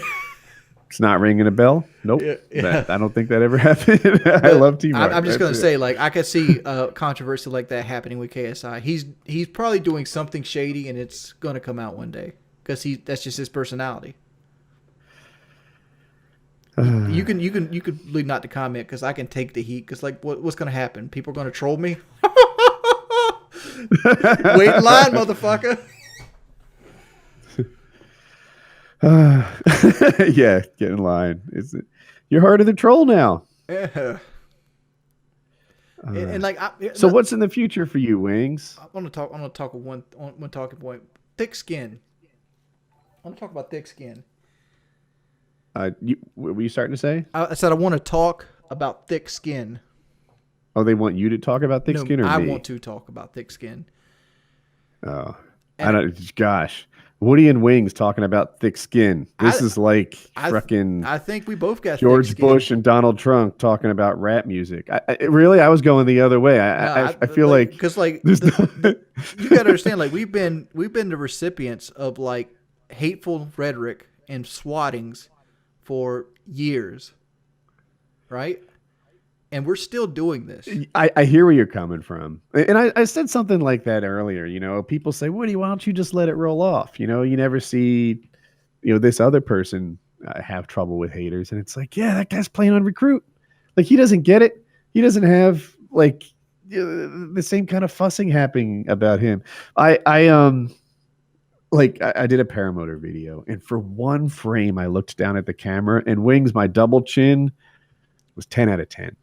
And man, use a beard to hide mine. They memed it so hard. It was really something. And it's that just doesn't happen to everybody. I get it a little harder. You get it harder. And what might look like thin skin on us. You're not getting credit for everything you're dodging, everything you're letting go over. Yeah, I like to compare it to Kanye. People consider Kanye this violent person. Because violent? well, like the way he deals with paparazzi. If you go put Kanye West paparazzi, there's Okay. million view videos on YouTube about it, and he gets a bad rap for it because the way he treats like people and he yells at them and he like throws shoes and like luggage at them. But at the same time, like this man gets harassed at like 3 a.m. in the morning while he's trying to like put his his luggage in his car to go to the airport to do a gig or something. It's like there's guys outside your house taking photos. How many people would be cool with that? And all of a sudden, because Kanye gets mad at it, that he's a bad person for it. Yeah, people want to be famous, right? And it sounds cool. It sounds like famous and popular are a similar thing. You walk into some high school classroom and everyone in your school loves you, right? And everybody wanted that when they were 16. But actual famous, it's not the same as everybody loves you. It's everybody wants something from you. Everyone wants a little piece of you. And even if that thing is just a selfie or whatever, like, Or if being like you're a the little famous fish guy- that eats off the bottom of the shark. That's what paparazzi is. Yeah. Is that a remora? Maybe. I don't know his Maybe. name.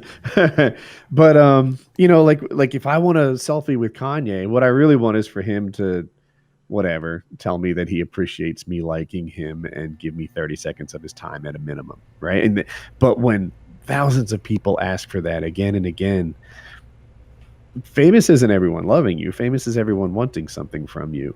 And that's a weird thing. I'm not actually famous, but if I go to these paramotor events in this tiny little world, in that environment, yeah, people are like, hey, Woody, I like your videos. And then this unspoken thing, do one for me now. I would like a personal performance. Tell me things. And like they don't hit it back in the conversation oftentimes. They just want whatever. Me to give paramotor lessons or something. And it's like, gosh, I wish I was in my trailer on my phone. Did you actually fly up to the edge of Hurricane Dorian? Yeah, that was real. Like, why would you do that? That was, yeah. You have to be kind of generous to call that the edge of hurricane, but that's what those clouds were from. They were from the outer fingers of Hurricane Dorian. It wasn't that bad when I launched, but when I landed, it was kind of sketch. Well, I was just saying, like that seems like a risk you shouldn't take, especially with like people family. say that. Yeah, I've been getting a lot of that. it wasn't that bad, like it was Right, I but enjoyed it doesn't play. you might be able to do that 99 out of 100 times and not be that bad, but that one time where like the wind fucks your landing up and you break your hips, it matters. I love that you picked an old man one. Right, I couldn't break a tibia or something. It's got to be a hip. Well, I'm just saying, like you break your knees, your hips, you land wrong. I hear you. It's a risk. Did you happen to watch my video? Something like double reserve throw? The last video I watched of yours was when you were changing the motor on your paramotor. Oh, okay. That was a Well, while ago. Like, I was doing this acro move. This is about a month ago, and it went wrong. And when you're on a swing set, the first time you turn around, like that half turn, it goes easily. mm-hmm. Then after that, the first half turn is fairly difficult. Then after that, it spins easily. Yes. That happened. I was doing this acro move called a helicopter. There's not that many people who can do it, and my risers got twisted up like that. And it's happened to me before. Call it like a dozen times. So I'm like maybe too cool about it. And one twist, 3 twists, like 7 twists. And the paraglider is nose down in a spiral. It's like 5 Gs, and I'm diving towards the ground. 5 Gs, like wouldn't you be like passed out at that point? A lot of people do pass out and die from this situation. Yeah. So long story short, I try to work it out for most of my altitude. I throw my reserve parachute. It doesn't work. As I'm spinning around, the parachute gets caught up in the wing, Mm-hmm. and it's not going to expand. But I have a second reserve parachute. I throw that guy, and that one does work, and I ended up landing. And I'm even now still sort of processing the danger that you brought up. Like the hurricane, that's not the most dangerous thing I've been doing, and I'm trying to figure out what the lesson learned Can I ask you a from that. question? near death experiences. They just wrap up Okay. like, I said in my video, like they say you only live once, right? That's not true though. You live every day. You only die once. And I'm like, man, do I want to live a life that doesn't have cool shit like this in it? I don't want to die. I don't want to get hurt, but I also don't want that life. What was your question? Well, it's going to be a long-winded question. So Okay. when when I my first car was a '91 Honda Accord, Mhm. and a reason I bring this up was it didn't have anti-lock brakes on it. And when I was very new to driving, I hit a patch of black ice on a curve, and I slammed on brakes, being inexperienced. And like normally, I would know like if you lose the accent of the car, you want to turn into it, not away from it, and you don't Right. want to slam on brakes. But I slammed on brakes, and the brakes locked up. And like when they skidded, I panicked because I went straight into the other lane, and there was a truck coming, so I jerked the wheel and into the other lane, and then I was going off the road, so I jerked the wheel again, and I went off the left side of the road, and I jumped a ditch into a guy's yard. Wasn't hurt, didn't hurt the car, but what it did do was it hurt my confidence in driving, and I was afraid of it for at least 2 weeks. Mhm. Did you get any of that from that paramotor experience? Absolutely. So my chat was making fun of me for it, but the song playing was that "I Need a Hero" song. Do you know it? I think it's Bonnie Taylor. Bonnie Taylor? Yeah, she's Yeah. like, "I need a hero. I need a hero till the end of the night. He's gotta be strong and he's gotta be tough and he's gotta be fresh from the fight." That song will forever be mirrored to that, like matched with that experience in my mind. I and I listened. I went to an event like the following weekend, and I listened to it like a dozen times on the car ride. I still like I don't know, get chills. I get anxiety when I hear the song because they're linked together for Yeah, me. it's kind of like Clockwork I Orange. I've just started. No, I did some acro stuff the following weekend, and it was just like, why do I do this? Why is my favorite thing to do almost dying? The adrenaline. I hear you. I mean, like you would. I like you, getting the better adrenaline at it. junkie. I like Yeah, progressing. I like the challenge of it. It's difficult. It's technical. It's athletic. and Sonny Bono hit a tree trying to do stuff like that. He did. So I don't. It's been in my head lately. Tonight before my flight. Like Just keep in mind, I'm doing this is gonna get personal, but like I'm over here thinking like you have a special needs kid. Like you gotta sometimes put what you like on the back burner for stuff like that. I hear. Yeah, which isn't a crazy idea. I mean, like you can get your thrills by like. I understand being an what? adrenaline junkie Rainbow because like Six? adrenaline's no Like- Rainbow Six never gonna nothing in video game is gonna like Right? replicate Nothing something in a matches. paramotor. It's not gonna Imagine happen. being on a giant swing set, 3,000 feet in the air, pulling 5Gs. But What else is there? I think you messed up because you skipped straight to that. Like you probably should have tried like Right? skiing I or couldn't do race car driving or something. You Yeah. know, it's just halfway there. like maybe skiing So- or maybe even like I think if you went like parachute jumping, it wouldn't even affect you at this point. Like you wouldn't get the same high you would. Like if you just jumped out of airplane. I've done it. It's Yeah. fine. Because like but- that's something I would like to do is like parachute jump at least once. Uh huh. But it's like I'm kind of terrified of it. But like you just did it in a free fall while you should be in with 5Gs. Like for those in the chat don't know, 5Gs would usually make somebody pass out. Like that's Yeah, I wonder that's like what- like, I, jet fighter I kind of don't- stuff. I'm good with G's. I don't know if I'm good with them because I'm lucky, or if it's a fitness thing, or if it's just because I do it 4 or 5 times a week. But I'm just picturing Jackie waiting for you to come home because you actually did pass out on that tailspin, and she has to wait 2 days while the police look for you, and like she just doesn't know. oh, yeah, yeah. The way it goes down would be bad. I Yeah, don't and want it's that. like, well, it's good that you packed a second chute. Just imagine if you were negligent and didn't have 2 backups. Dude, no one packs a second shoot. That's a rare thing. Yeah, because when but you said you had a second one, like usually there's the primary and then the backup. Nobody ever has the Yeah. second backup. Right. I carry that damn thing around all the time. I mean, they're not light. Because and like when weight you matters. like parachutes scare me because like do you pack your own? And it's like, all right, if you pack your own, do you believe in yourself enough to pack your own?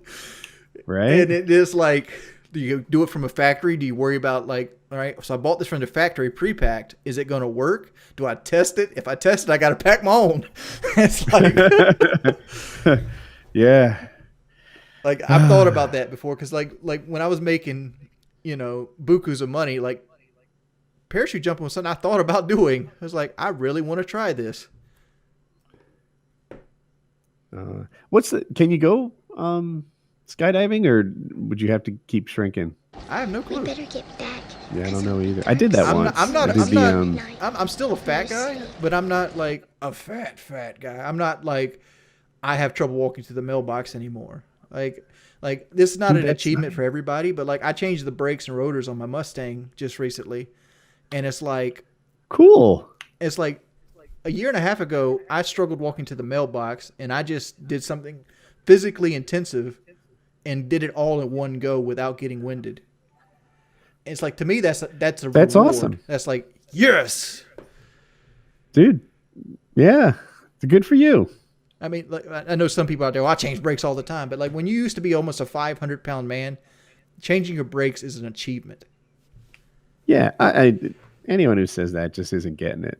Like it's hard to turn it around. I don't think me and Woody should tandem jump. Because if I pass out on like some G's, I don't think he's going to be too happy. Yeah. So look, they asked me to ask you about your superpower. Oh, do you know what they're talking about? Yes. What's your superpower, Wings? My superpower is to diagnose vehicles by sitting in them. Oh, I did hear about that. Is that true? I am pretty accurate with it, yeah. And Kyle pretty much lied through his fucking teeth on PK about it. So I usually don't comment on a lot of shit, but I commented on that one because, like, okay, the truth what did he get wrong? Because he feels like you find minor things that are off and call it lying, whereas he feels like I don't remember his entire story right now because I haven't listened to it in a while. But okay, here's the truth. So, like, you want deviations from it. The truth was this: like, I was doing FPS boot camp, and I drove my truck to Kyle's house, and on my way up to Kyle's house, I realized that my back brakes weren't up to snuff. I probably shouldn't have took this trip with the back brakes in the way they should have been. So, like, I don't have any of my tools. I don't have anything like that at Kyle's house. Kyle doesn't have a whole lot of like tools that he works on vehicles with at the house he was living at the time. And so I'm out of my element. I don't have anybody there. I don't have any tools, but Jeremy does. And Jeremy was in a situation where he needed money, and I wasn't in a situation where I needed as much money as Jeremy did. So I offered Jeremy, like, hey, man, would you change my back brakes for me? He goes, yes. So we agreed upon a sum to change my back brakes. So he does it at his daddy's farm, Kyle's daddy's. And what ends up happening is Chevrolets are known notoriously for bad brake lines. And what ended up happening is when he pushed the caliper back in, it pushed a lot of rust into my brake line, and it made the caliper stick because it wasn't getting the right amount of fluid it needed to open and close. You following me? I am, yeah. So yeah, people don't know when you replace the brake, you kind of expand them again, and it pushes fluid into the system. What happens is the caliper shrinks down as your pads degenerate, and like when you put new pads on it, you got to pull the caliper back out and let it sink back down into the seat because like you have a lot more pad. Yeah. I've done it. So I get in and I drive back to Kyle's house, and my back end is jumping, is shaking, and I'm like, oh no, that's a stuck caliper. And I get to Kyle's house, my back wheel is literally steaming from all the heat coming off my brakes. And like, so like I'm Kyle at the time, it was, he always says like he knows a lot about cars. He's driven a lot of cars. Like, Kyle, jump in the truck with me. Take me down the road. See if this feels weird. Because by the time I got back to his house, it eased off some because it had moved some, and it wasn't sticking completely. Like it would stick a little bit, not stick, stick a little bit, not stick. And I'm like, I've drove this truck at the time. It was like 14 or 15 years. It's 18 years now. I know every in and out of how this truck drives. I can tell you when the exhaust is traveling wrong in it because I'm that in tune with that truck because I've driven it for so long. You're probably the same with your Tacoma. Like you would know when something's wrong with it. And I'm like, something's wrong with my back brakes. And I didn't want to like Jeremy, fuck my back brakes up because there's all kinds of things that can go wrong when you repair something, right? You can repair something and inadvertently destroy something else that's been neglected on the vehicle. So I'm like, and Kyle looked at that as like me trying to get out of like FPS boot camp. That's the way he worded it. But right. No, but no, like all that happened was like I called a local mechanic shop. I'm like, yo, I'm having this trouble. I changed my back brakes recently. Can you come check it out? And Kyle had to drive his car up there, and I had to ride back with him. I dropped it off. He goes, yeah, you cracked your rotor. I had to get new rotors, new calipers, new brakes put on the back. So I had to get the brake job done again, and I just had him do it because I didn't want to trust Jeremy to do it again because I had to drive this truck back to Myrtle Beach, which was like a 6-hour drive. So I got it done there, and the reason I didn't do it myself was one, I didn't have any tools, and I had no access to tools, and two,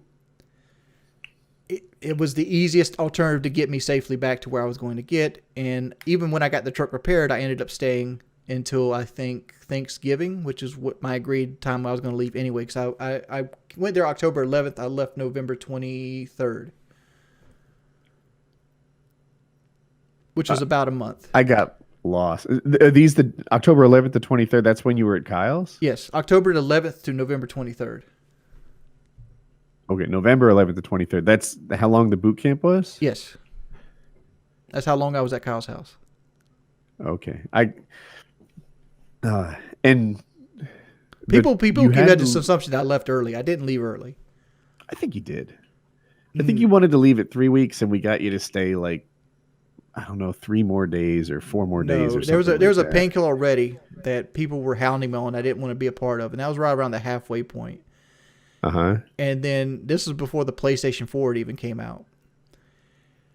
So like okay. Because the PlayStation 4 came out that November. And after that PKA, I told Kyle I'll stay till Thanksgiving because I wanted to go back and do Thanksgiving with my family. And that's when I left. I think you stayed. I think you left about a week early. No, I didn't leave early at all. If I left early, it'd be like two, possibly 3 days early. And at that point, we really weren't doing anything boot camp wise. Like it had fizzled out. Yeah, like I was pretty much just hanging out at Kyle's house, walking myself, doing everything myself, and like we weren't doing any more videos. It was over with. Like I was just there. Kitty's in my chat. She says you left 6 days early, and that ties in with my memory. Well, I don't remember 6 days. I remember I left. I left to go back during Thanksgiving. Okay. So I don't remember. I don't remember the start. How am I lying? I just remember it being a little early because I was like, I was working hard during. It was a PKA. You wanted to go. I think you weren't going to attend that PKA, and then you kind of did it the last second. Well, that's because I got asked to, because I felt like if I attended that PKA, it would just be what it was, just a terrible show full of like drama. And it was one of the worst PKAs we ever did. And it's the one that always gets brought back. It wasn't Big Nasty or whatever that guy's name was. Who was that Halo player? I don't remember that. Boss Nasty? Oh, Boss Nasty, yeah. I do kind of remember that. I wasn't on that one, but it was like the worst one ever. And I think that one gets me a lot of flack because like I didn't like doing the weight loss talk, and I think I did a lot of it because like it was kind of hounded on me. Yeah, I don't think it made for good content. I thought it did at the time. It didn't. But looking back, I think I was wrong. with the one exception when Joe Lozon fussed at you, because that was funny. Like that was, come on, Joe had a knack for it. I don't He played the remember. damn Dude, Incredible Hulk you know how many damn song. PKs I've done? Like I don't remember half the shit that happened on PK. Like even like I've done 176 episodes or some shit like that. Is that right? That might Yeah, be. time flies. Someone had calculated that I did more PKA from this house than my last one, and it was like, what? Like, I guess it's right. They're usually right about stuff like that, but I didn't realize that. Everybody remembers dates, but if Kitty's in the chat, she'll tell you that we pretty much weren't doing FPS boot camp stuff by the time I left. Like we had nothing planned. She said Wings did bust his butt at boot camp though, so she's saying I went in. I went in and tried hard. I did.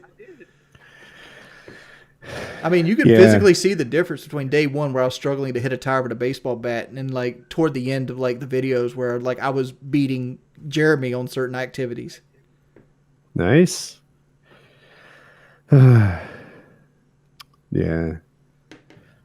Like I would wake up every morning. I would walk. I'd get the mail, and then like I'd sit around and do nothing for a while. If Kyle wanted to work out, we'd work out. And then later that night, I'd usually get on the elliptical or go down in the gym and do weights. I have a question. Someone brought it up in the chat. You know the poop story with your grandmother, Yes. the doctor, like she was a nurse or something? Was that story true? Yes, Yes. Okay. that story is 100% true. She wasn't a nurse. She was a nurse's aide. Like she basically would go to old people's houses and like wipe their butts and cook them meals and stuff like that. I'm glad that story's true. I like That it that story is way. completely true. I remember that part vividly in my life because that was the worst constipation I've ever been in my life because it lasted like a week and a half. Because I was scared to put stuff up my butt at the time. Say that again. I was afraid of putting stuff up my butt at the time because I'd never had an enema. Well, not an enema. Like I've had like a at that point I had only time things went up my butt was like at a doctor's office. Like I had anal piluses, and I had to have like stuff shot up my butt to like take X-rays for the inside of my bowels. Yeah. But like Is it pilus? I'm trying to remember what that polyps. Is it a polyps, polyp by chance? polyps, yeah. Okay. And so I can't say I've never had stuff in my butt, but like stuff going in my butt, I was uncool with. Oh, you got to come around, Wings. Yeah. You might be missing So I was something. afraid of enemas. So like I just dealt with being constipated, hoping that I would eventually pass it, and it just never happened. So like I did, I'm kind of like retelling the same story like Woody does, but we had an enema in the house, but it was out of date. Like it was completely out of date. Okay. And I thought it's designed to loosen up shit. Like even if it's out of date, it'll probably still do its job. I was wrong. It doesn't do its job. Yeah. Really? It doesn't. So an old enema doesn't do enema stuff anymore. No, it doesn't break down poo. Because I thought all I had to do was rehydrate the poo and it would be like good. But no, poo gets really hard like clay, like dry clay that's been sitting in the sun. Mostly. And I got another one. yeah. You know the cat story where The bucket? young Wings, I'm going to call you Yeah, that's 7 true, years too. old, put a cat under a bucket and it died? That's true too. Is Yeah. that story true? Yes. Oh, it was a kitten too, right? And I didn't realize it till like probably 6 years later. And like Oh. because I literally we never moved that bucket again forever. Because like I was living with my grandfather at the time, and like he was kind of like a pack rat, Uh-huh. and like there was like 5-gallon buckets everywhere, and like it was just like I put the kitten under the bucket and it just never got moved again. Like I forgot completely about that cat. And- So and, do like, you drink alcohol at all? No. I drink mainly water now, and like every now and then I'll have sweet tea.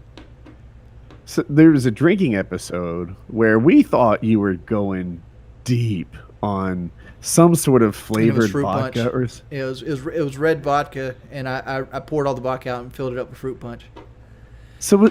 But How did that play? Did you had you been planning that for days? Was it a last? I planned decision? it for a week because like I did the drinking show. This is the second drinking show. I did the first one. I had like strawberry peppermint shop. No, it was peppermint schnapps. Okay. And that one was legitimate, but I didn't drink a whole lot. Okay. And the second one, I was like, I don't really want to drink, so I'm just going to play I follow along. that. So like so I was just going to play the role. So like you did. You had. You know what? You fooled me. Yeah. And I have this thing about. I feel like I'm trying to use a word not than liar, but like when someone lies, oftentimes they think they are the tricky one. Like, look at this, I'm fooling people, they're buying it, etc. But it's actually the guy being lied to that chooses to allow it to happen. He sees through this. He knows what the scoop is. The liar is the one getting played. The person getting lied to is the one that's just allowing it all to play out. If I tell you, like, dude, I was at the gas station, there were 4 guys there, I was gonna fuck them up, and you just allow me to tell that dumbass story, knowing that I would not beat 4 guys up, I might think I'm fooling you, but in reality, you're fooling me by pretending to believe it. With this drinking thing, you fooled me. I didn't know for a long time until you told us that you took a nap during that show. We were like, you were going hard. I grew up on with that a lot fruit of punch. drunks. Uh-huh. And like I basically mimicked what I've seen like all the drunks in my life do. And that's the reason I didn't want to drink, because like my father's an alcoholic, Brooke was an alcoholic, my grandfather was an alcoholic, my great grandfather was an alcoholic. It runs in my fucking blood, and I'm like, I don't want to risk this. Right. And that's like, how you had expertise on passing out. That's how drunks act when they're drunk. He's a student of the game. Because like I've wrapped many a legs from cirrhosis of the liver. Like, because what happens is you eventually, like, your glands start giving up on you. You start holding water, and the water starts at your legs, and it gets to the point where your legs swell up to like the water starts pouring out of your pores. Like the body literally pushes like the water in your body out. So you got to wrap your legs to try to get some of the water to come back up and help your heart flow. It's not a glamorous death, and it's just like the shit with Blade. Like I saw that. Blade's gonna have a fucked up leg. He might even lose his leg. Blade might be an untreated diabetic from what I've seen. People give me a hard time for not being meaner to Blade. Like, maybe I feel like this is how I work with relationships a lot. Like, you know, like if I'm cool with some guy in 2012 and then we don't talk for the next 7 years, it's where I left it off. Mm-hmm. And that's kind of how I am with Blade. Like, Blade's never been bad to me. I'm not comfortable turning on him, even though I can see how people would expect that. Because, you know, he's done some stuff that would make you turn on a guy. So, yeah, his legs and his whole thing he's got going on now is self-destructive. And I wish. What does rock bottom have to look like? If it doesn't look like those legs, if it doesn't look like the trouble that he's getting himself into now, if it doesn't look like this embarrassment, rock bottom doesn't apply to a drunk.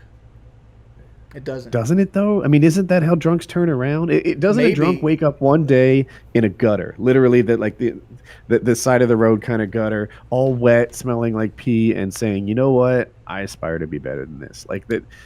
Isn't rock bottom what turns everyone around if they turn around? I watched Brooke piss bright orange and still sneak a spark out. Spark was a drink he drank. Like, he enjoyed these things called Sparks for like $1. And they were like 7% alcohol. But like he's pissing orange. Like, urine is not supposed to be orange. It's because his body's not filtering anything. His liver's just not doing its job. And it's like he would still sneak and get these things because he has a stronger hold on you than you have yourself. And not to mention, you also got to take in self-worth. Yeah, I think the worst thing that happened with Blade was him getting with Ice Poseidon. That was the worst thing he could have done. I think about good things that turned out poorly for people all the time.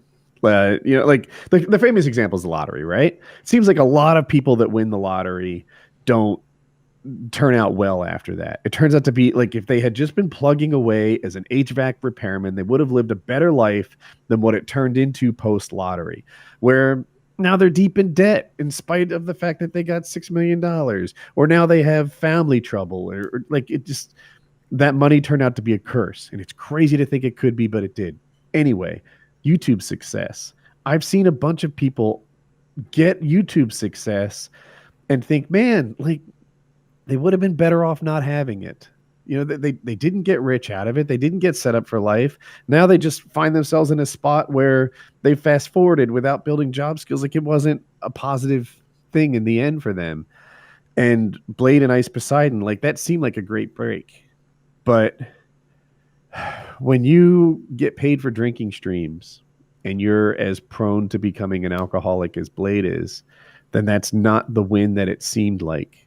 That lucky break of getting a little fame and fortune, if you call it that, was actually a curse. And I agree. I think Blade hooking up with Ice, I don't know what the alternative universe would look like. It wasn't like he was crushing it, but Blade's never gonna get rock bottom, and another reason why is because like eventually with alcohol you sober up. And you can look, and especially when it's on camera, you can look back how you acted on alcohol. Like, right. Like when you're over here, like physically groping girls and like pulling your dick out. When you're sober and you look back at that and you're like, oh, I'm gonna do another drinking stream tomorrow night. You know, it's how do you make that choice? Like on a side note, I don't know why that doesn't work better. I really feel like if women groped guys and pulled their tits out, they'd have success with that strategy, right? Am I crazy? You're right about that, but like, I want to take another caveat on that. As a guy who's addicted to food, there was times I couldn't stop myself from eating. Like I've told this story before, but there's been times I've sat in my truck and cried because I was going to go to McDonald's and there's nothing I could have done about it. Like, it just has that much control over you. And I'm sure Blade gets to that point. And that's how he makes that choice where he's like, oh, well, I'm talking to Chris Hansen about raping a girl. Let's schedule a drink stream next week. Or the next day. Or maybe even that night. I don't know. I don't know the timeline. From not seeing, like, there's no rock bottom for alcoholics, though. It just doesn't happen. I've never seen an alcoholic hit rock bottom. Really? Never seen it. I've seen people cry about it, but they just continue to do it. Who was the guy that did the he was a late talk show host. Probably followed Conan or something. He was pretty cool. He had a robot. I'm waiting for the chat to hear me. They're going to know the guy's name. He was an alcoholic. He beat it. He did a famous kind of talk about Britney Spears when she cut her hair, and he saw it through a different light, you know, like people are saying Ferguson, Craig Ferguson. Yeah, I think that was his name. He was an alcoholic that turned it around. It was because he hit rock bottom, and he's talked about his alcoholism a couple of times. And it was enlightening for him to, he's like, how an alcoholic sees alcohol, how they want things you normally drink in shots, they drink in full glasses, and how once they get one or two, there's no stopping until tomorrow. So sometimes people beat alcohol. It's not the worst of them. Yeah, it happens. Not heroin. It happens. I mean, people beat heroin. I mean, people even beat crack. But like, I'm just saying, like you're playing against statistical odds at it. Like, I think what 5% of alcoholics actually beat alcohol. I think that's what AA statistics are. You can look this up. Might be coming out my ass with PKA stats. But I think it's 5% of all alcoholics. Actually, this isn't real. These are statistics. I think I quoted you. Yeah. I don't know. Like, I'm sorry, I cut you off. I lost you. I can't tell sometimes like when your mic's being cut off. People like want Blade to come to my house. I'm like, if Blade wants to come, he can come. I will hang out with him. I will do what the hell he wants to do. But I'm gonna give him the lecture, and he can ignore it or not. I've thought about I've talked to him before. It's been years now. Because I I don't got wanna act pictures like here at I'm the really- house. I can show fucking Blade what alcoholism looks like. I've watched 3 men in my life die from it.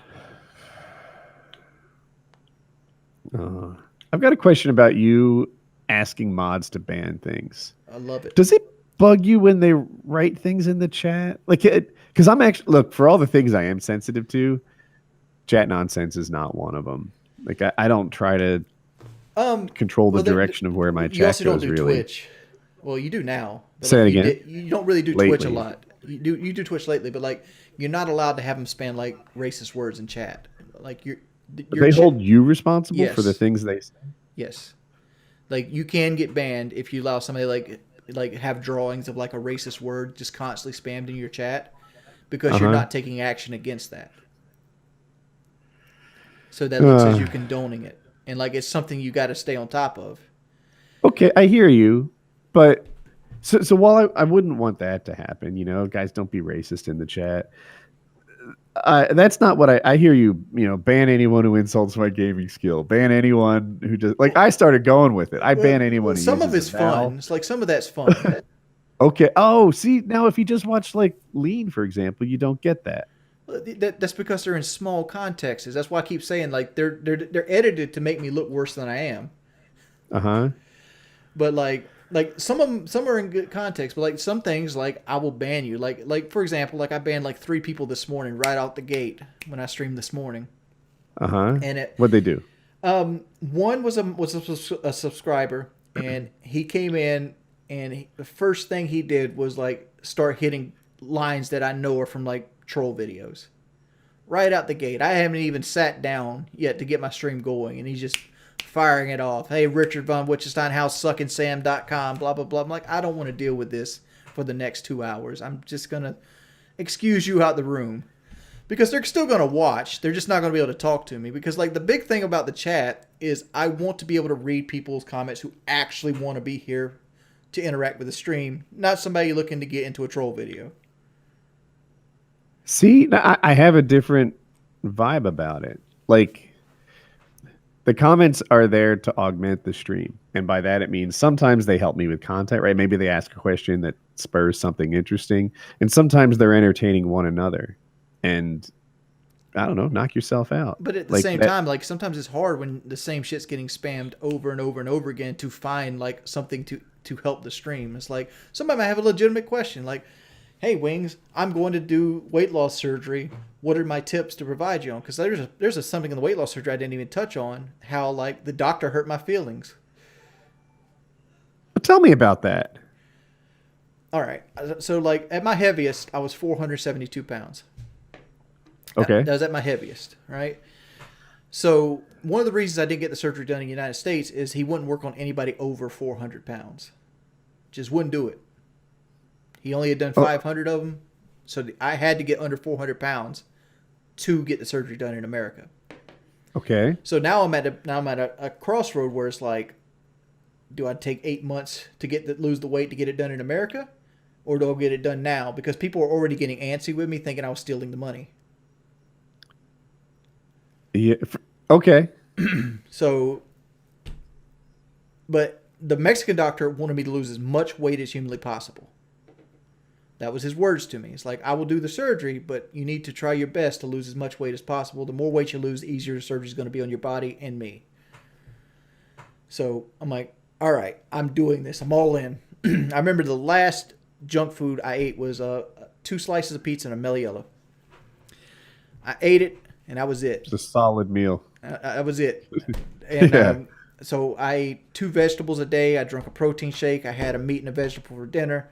I walked. I tried to walk 2,500 steps every day for 30 days. I lost, I think, 38 pounds in the month leading up to the surgery. Solid. I went from like 472 to I think I checked in at like 441. Mm-hmm. Something like that. Numbers not be completely right. No, it was the American doctor with the 400-pound. Yeah, the Mexican doctor wanted me to lose as much as possible. Wait, actually, so that cut off a little bit. The- The American doctor was any weight, but do your best, right? No, that the Mexican doctor was any weight, but do your best. The more you lose, the easier it's going to be on me and you. Roger that. because fatty Okay. liver. Fatty liver is something big people deal Okay. with, and it makes because you have to pick the liver up to get to the stomach, and when liver's overextended and fatty, it makes it slip on the tools. Okay. But the American doctor wouldn't work on anybody over 400 pounds. If you're 402 pounds, he send you to a nutritionist till you got under 400 pounds. Mm-hmm. But so I got there. I'm proud of myself. I lost 38 fucking pounds. Like, by myself, nobody helping me. I did everything myself. I lived off. The only thing that helped me was I had my grandmother cook like the meats for me. I did all the vegetables and everything myself. And I was proud of myself. I was happy. I was on cloud nine. I made some friends because you get to go a day ahead of time and stay at a Marriott, and you can do what you want to do. You just can't eat or drink anything. So Okay. I got to make some friends. We're all getting hospital rooms. We're all getting checked in. So the doctor comes by and starts visiting everybody, and like he slams me hard in broken English. Like you always talk about, like it's always the true shit that hurts your feelings the Yes, most. that hurts your feelings. And it's like, you did not do a good job losing weight. And like my pride kicked in right away because I was so proud of myself. I just started crying right there, and I got loud with him. I thought he was going to throw me out the hospital. Okay. Because like I'm like, dude, I did my fucking best. I lost 38 goddamn pounds. And you're trying to tell me I'm not doing my best. And like there was an English barrier there because he didn't understand that I was upset that he was telling me that. I don't think he understood that he was upset that he was telling me that he felt like I could have lost more weight, and I was telling him I did my best I could. I think it was lost in translation. But like he still agreed to do the surgery because like why is he going to pass up a payday? Because he like another big factor of doing with Dr. Garcia was he's done over 10,000 of them, where the guy in Conway did 500. Huge difference. Huge difference. Like no matter where you're from, experience is king. Yeah, I there were other people who thought going to Mexico was a terrible idea, right? I remember Kyle the being one cat of them. lady made a video, and some people just thought it was awful. I never did. I always thought that like this guy is a machine churning these things out again and again. This hospital is not going to be a shack with a dirt floor. It's going to be the real deal. And I think that I can tell you one thing in that the made me end- uneasy about that hospital. say it again. I can tell you one thing that made me uneasy about the hospital. Okay. When I went into surgery, they had a radio playing music in the surgery room. Well, that's normal. I'd never been in Yeah, surgery they usually before. wait till you're out. Oh yeah, no, they play music. Yeah. That's a, they'll have a stereo system in the surgery room. So That I'm like, man, I'm in a third world fucking country, and they're listening to like some Latin jam. And I'm cut my big ass open. My dick's all flopped out on the table and everything. they've been playing La Cucaracha in this Yeah. country for 30 years. That, no, yeah, the music thing is totally normal. That's no big deal. Did they give you a medicine that they said was to make you less nervous? No, I didn't get any of that. And I also didn't get That's- painkiller because I requested not to get painkiller. Oh, for after the surgery? Yeah. Switch to DCS ranging. 240. Because like nominal departure. I don't want to do any painkiller if I don't have to. Right. Yeah, I'm like that too. And also, I usually don't get a positive impact. Now, the painkillers are a broad thing. I like ibuprofen and such, but what is the class of? Is it barbiturates? Is it opium? I'm not narcotics. Is what I'm going Opioids. for. Like all that narcotic stuff, I feel kind of sick and dizzy, and it's not a pleasant experience for me. I think that the people who get addicted to it usually really, really enjoy it, and I just. I don't like being on it, so I typically I would say again, like not getting the painkillers was actually probably the best way because like after everybody getting the surgery, I was the only person up and actually walking, and like feeling good. Everybody else was Right. like walking zombies and like they're vomiting and and like they're high on painkillers, and they're also full of carbon dioxide. So, for those you don't know, when you have surgery, they shoot carbon dioxide into your body to expand your skin, to basically help them So they have room to work. to have room to work. Right. Yeah, and the only way to get rid of this carbon dioxide is to sweat it out. So they want you to walk as much as humanly possible after the surgery to get this carbon dioxide out of your body, because it's got to come through your pores, and to make you feel better, because you're going to feel bloated. And like when you were hopped up on like painkillers, you'll sleep a lot, and it takes you a lot longer to get this carbon dioxide out of your body, so it makes you feel really bad.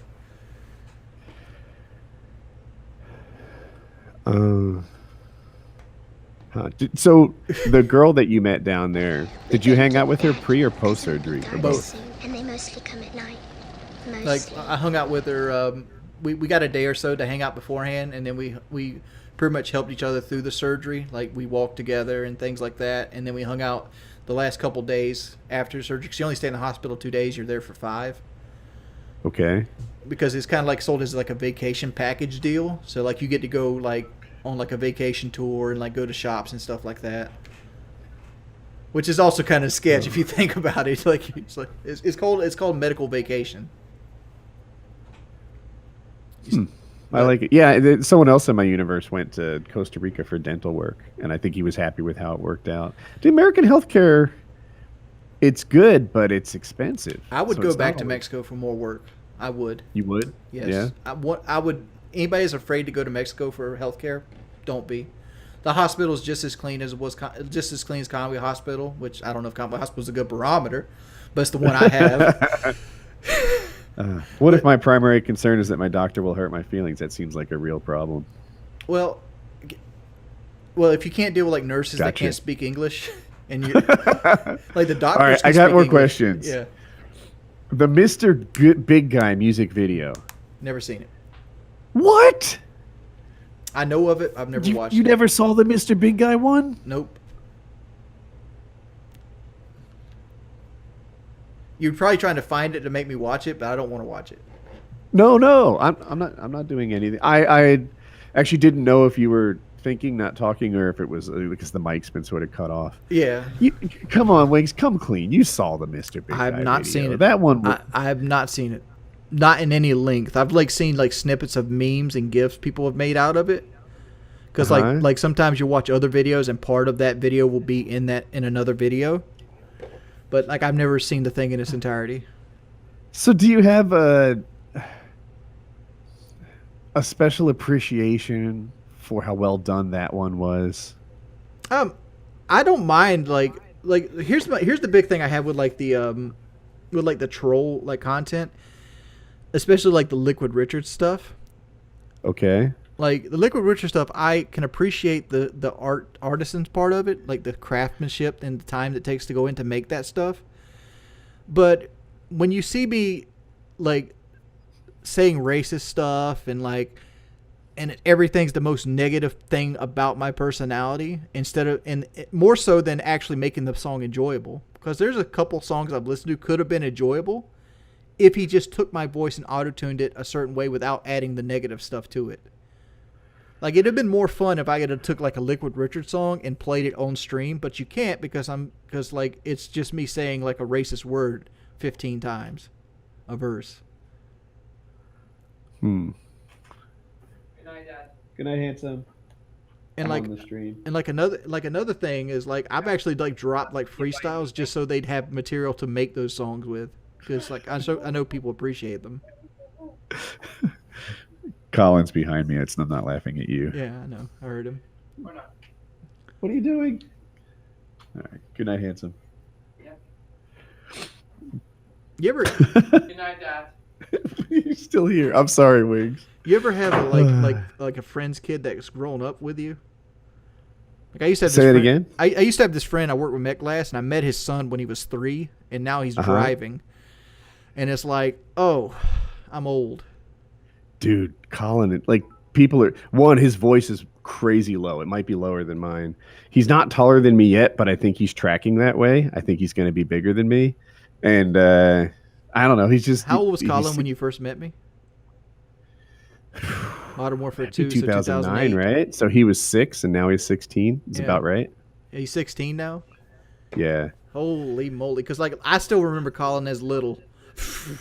Right. Like He's last time I not seen little Colin, he anymore. was like 7. Dude, he's ginormous. Yeah. We work out in the gym together too. And yeah, he's a blast. Oh, they all want me to bring up the Korea thing. What inspired that tale? Just trying to be entertaining on the podcast, I guess. The Korea tale. At that point in my career, like when I first told the story, it was on a dual commentary with Kyle. And I remember the map. It was a dual commentary. We're on Skid Row, and at that point, I didn't think YouTube would go anywhere, and I was just trying to be more interesting than I was. Because like at that point, I was just a fat guy that played video games and worked too damn much. That was what my life was.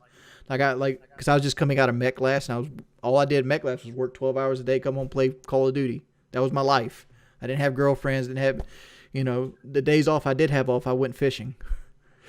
It's like, it was just something that I didn't ever think would come back to bite me in the ass, because I lied a lot during my youth. Because you got to understand, when I got into this game, I was 23, right? I was a young man.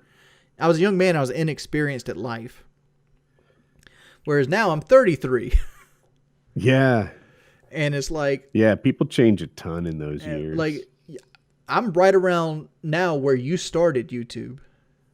Right, almost. I think it was 36, but yeah, but like roughly. Would you say 23-year-old Woody and 36-year-old Woody are two completely different people? Yeah, yeah, for sure. And it's like people don't let you grow older. It's like people don't let you like change your mind. Like one thing I changed my mind on was like the Civil War, and people act like I was lying about it when I said like, yeah, I don't really agree with the Civil War anymore. People can do that, especially if you, I don't know, read the wrong responses, right? Like there might be 8 people who understand that opinions change and 2 who don't, and it's so easy to fixate on the wrong 2.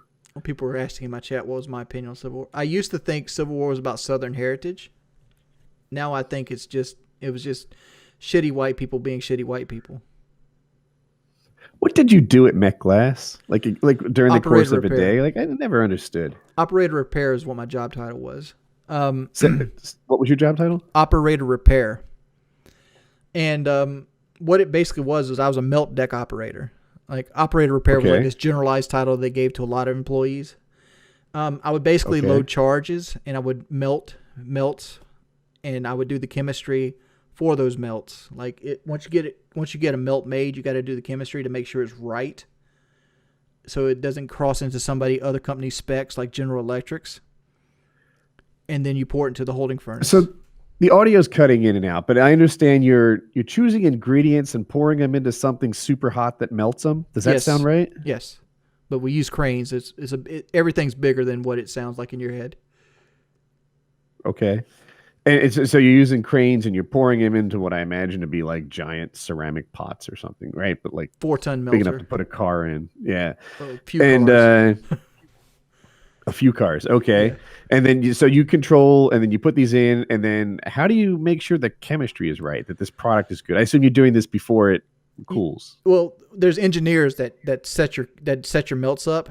Like there's people that's above my pay grade that would like give me a list of what to put in the melter, and then once you get it in, you would basically keep it hot and it'd be liquid, and then you would take samples of that, and they would fine tune it at that point. So you take it to a chemistry lab, they would run tests on it, and you'd bring it back, and you're like, oh, add this much silicon, add this much boron, and we're good. I'm actually curious about so this thing's molten metal of some sort. Yes, liquid metal. Say it again. Liquid metal.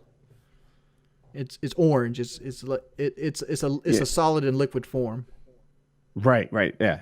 So you've got this liquid metal, I'll call it, and doesn't it turn into a solid when they're trying to test it? How do they test it? It turns into a solid almost instantly, but like the way they test it is they do chemical analysis on it with acid.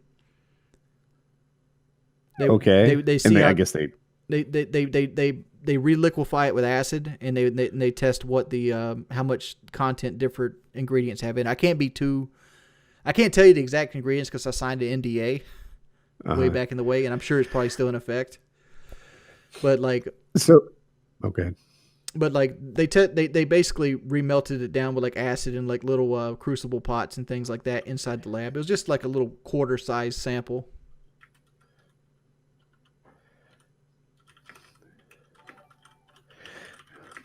Sorry. And like what I was going back to school for back then was metallurgical engineer, which was basically to do the job ahead of me, to create the melts and stuff like that. Oh, and what you actually did was control the machines that poured things into the giant melting pot. Yeah, I was the crane operator and the melter. So like I made sure that the melt didn't freeze off. I had to clean the inlets. I had to clean the pit. I had to do the weigh ups. I had to unload the trucks with the billets and all the extra stuff. That was my job. What happened to that job? Did you get fired? 2008 housing crash happened. That happened to a lot of people. 2008, for those of you who don't know, the housing market crashed. And how that affected MetGlass, which we made transformer cores, was banks restructured how they gave businesses loans. So what ended up happening was all our business was like mainly Brazil and China, and they were getting loans from American banks to pay for our product. And they had gotten loans, that these long tail loans that were buying our product for like 6 years out. So we were running 24 hours a day, 7 days a week. Well, all of a sudden it's like, we're doing it based on our order now. We're going to only order what we need. And now you got 200 men that work 24 hours a day. The orders get filled quick. So like, then the machines are down. Once the machines are down, you got people standing around, making $26 an hour doing nothing. So like, at that point, they made us paint everything. So we painted the whole fucking building. Like, we painted everything. I remember being in a JLG, which is like this big man lift thing, painting a crane orange. And like, that only lasted for like 2 months. And they're like, yo, there's not enough work. We're going to start laying people off. Well, that sucks. And so I got on unemployment, and then I started YouTube. And then you started YouTube, and I guess by the time unemployment wore out, YouTube started to look pretty attractive. I had to sell my boat. You had a boat? Yeah, like on the back of my truck it says Team Triton Boats, and I had a 2006 Triton with a 90 Optimax on it. It was aluminum, 17-footer, and I bought it with my 401k. Good financial choices. I own 1/15 of a boat. It's always broken. It was a bass boat. So like I had it, I wasn't using it, and I'm like, my boat's worth about 10 grand. If I sell this boat, I can use that money to keep me afloat until Machinima money comes in, and that's what I did. Because Machinima had already, it was right at the point where Machinima was like getting to the point where it's like, we're going to start paying you for your personal channels, because like we would only get paid for like every 3 months for like whatever went on Machinima Respawn. Mm-hmm. The personal channels were like that at first too. They paid you quarterly, but it's hard to live on that. Yeah, it like was. And it was a surprise. That was a thing I didn't like also. So Wings knows this, but it used to be we didn't get paid for mobile views at all. So Zero. You couldn't just like look at your views and anticipate what your paycheck would be. It would shock you. Like you don't know what's coming in. You don't know what the scoop is. And, every time the paycheck rolled in, it was a surprise. You hoped it was big, but it might not be. And so when they started paying monthly and it became easier to figure out what that check would be, it became a more viable career. I always talk about my biggest check was like $28,000. That was one of those like quarterly Machinima checks. Yeah. It's like bam. It's like I'm fucking flat broke, and then like 12 o'clock midnight, you get a PayPal, and it's like $28,700. It's like, holy fucking shit. Right? Yeah. It's amazing. X-Jaws got one. His was way bigger than mine. It was quarterly, and it was something huge. It was just like, damn. But X-Jaws might fit in that category of like, it was a bad Take an choice for him. alternative universe where he never had YouTube fame and fortune. Where is he right now? He's probably in a is he an he's probably in a attorney? better spot with his father. Is he an attorney? Is he an accountant, an engineer who's finished college at this point? Like YouTube. People say I fail all the time, and I always bring out the point. I'm still here. There's a lot of people that aren't. Yeah.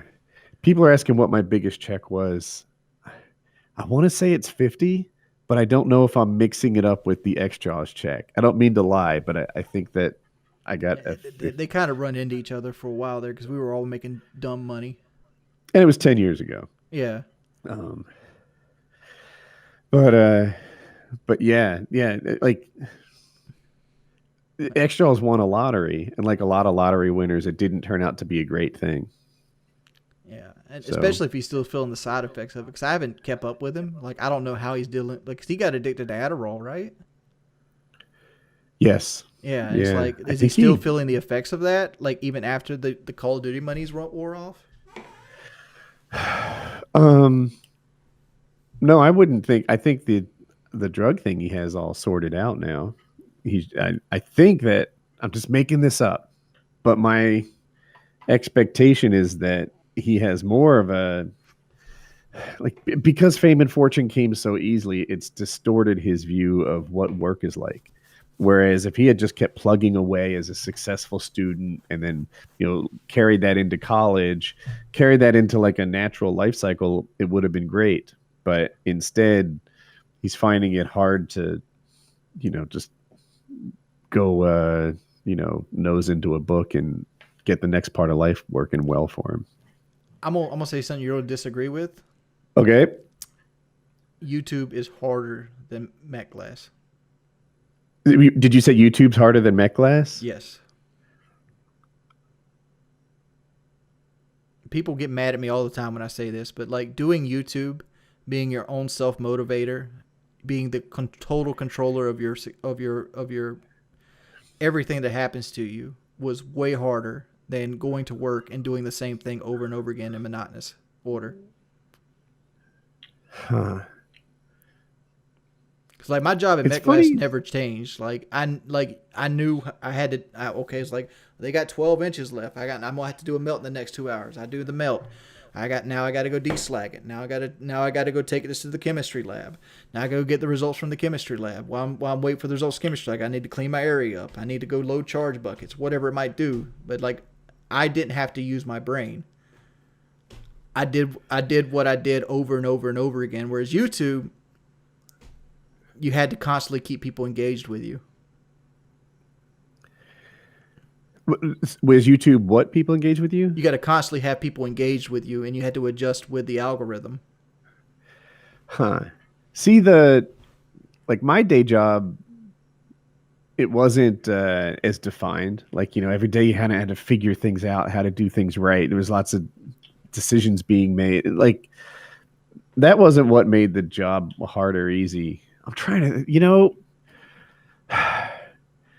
I think the biggest struggle at Cisco was there was kind of a lack of excitement. Like there wasn't a joy. That's what I should say. The YouTube thing, as hard as it was, at least there was an element of joy. There were times when I did things on YouTube, but I was really proud of myself. The whole concept of this though was like, I hate people saying YouTube isn't a job. It totally is a job. Yeah, it can definitely be a job, but I would argue that MetGlass probably didn't bring a lot of joy either. Maybe you're not using this argument because your Twitch doesn't bring you a lot of joy right now. Like I'm happier now than I've been in my entire YouTube career. Really? Right now? Right now. I'm happier now than when I was making $10,000 a month. Because there was excitement when I was. Because when I was making $10,000 a month, I had like $3,800 a month worth of bills, so like it didn't feel like $10,000. Yeah, when I had money rolling in from YouTube income, I guess I felt proud of making something out of nothing. I felt proud of my growth. I felt like I was doing a good job at my job, and there was a joy to it. I felt proud. I was excited about having life-changing money and just saving it and investing it and doing smart things with it. I felt good about that kind of thing. But in Cisco, I don't know, it lacked joy. It seemed like I came home every day glad not to be there anymore. Oh, I hated Mech Glass. I would say Mech Glass is like I had nightmares about Mech Glass for the first 3 years of YouTube. Because I'd always be the same nightmare. I'd wake up and I'm late for work. Was that what would happen if you were late for work? I don't know. I've never been late for work. At least not Mech Glass. What did you say? I didn't hear your answer. What I would said happen I if you don't were know late? because I was never late for work at Mech You were Glass. never late? Yeah, but like Yeah, like I had this fear in me of the repercussions of it. what would you expect to happen if you were late for work? Probably nothing. Like they probably like write you up or something like that. But you had to get wrote up 3 times to get fired. Oh, Like you didn't have the Yeah. you didn't At have the 3 Cisco? strikes like rule. at Cisco, nothing happens if you're late. You just tell them that I don't know, you weren't there. Like I don't even know if there's a starting time. You know, they measure you how your projects are going, so you can't just not work. But It's probably a little bit more in Mech Glass because you had to let the next crew off. The person that you took over for couldn't leave his job until you showed up. So like, if you're late, that person's got to stay over. yeah, that makes sense. So like, I hardly ever took days off. Like, I would usually just cash out my vacation pay because they gave you the option like, end of the year, you want a balloon payment or are you gonna take your vacation days? I would usually just take the balloon payment. That makes sense. We could wind this down, but I want to say one more thing about Mech Glass. We worked so fucking often back then. I accidentally saved 40 grand one time in my life.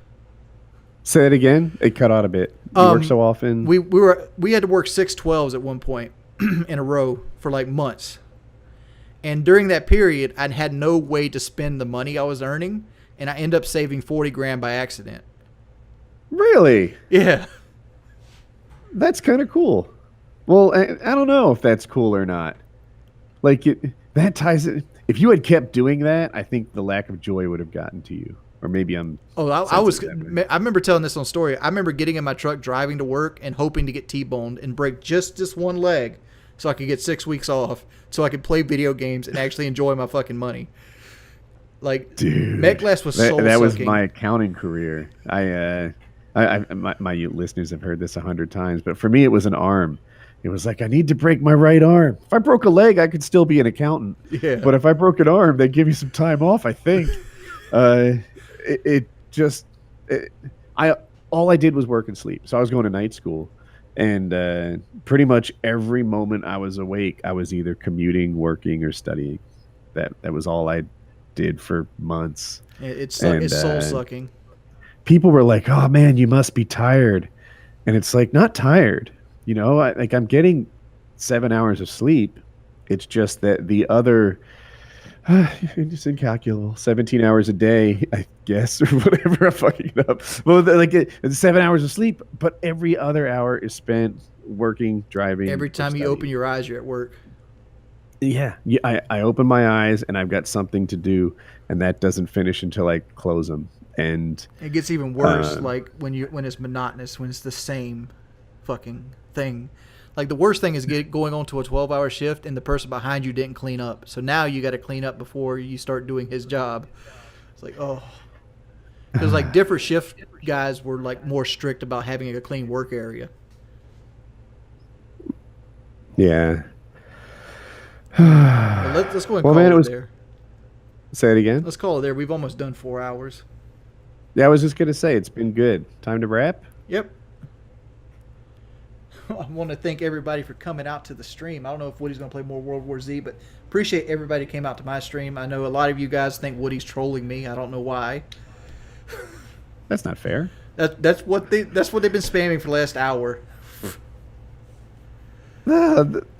You tell your stream they hurt my feelings, Yeah. and that I'm falsely accused. There's one of my mods in the chat. Remember I was telling you about that guy's kid that grew up? That's him. I met him when he was 3. He's 16 now. Yeah. I have to address this. My chat has mentioned PKA 10,000 times. I actually don't even feel authorized to invite. I haven't booked guests for ages. Do you want to do PKA? No. I don't want to do PK. All right. Well, then that should satisfy my chat. They've been looking for that answer. I mean, like I've told the answer. I'm sure it's been in troll videos. It's like, it's a chapter of my life I'd much rather remember fondly.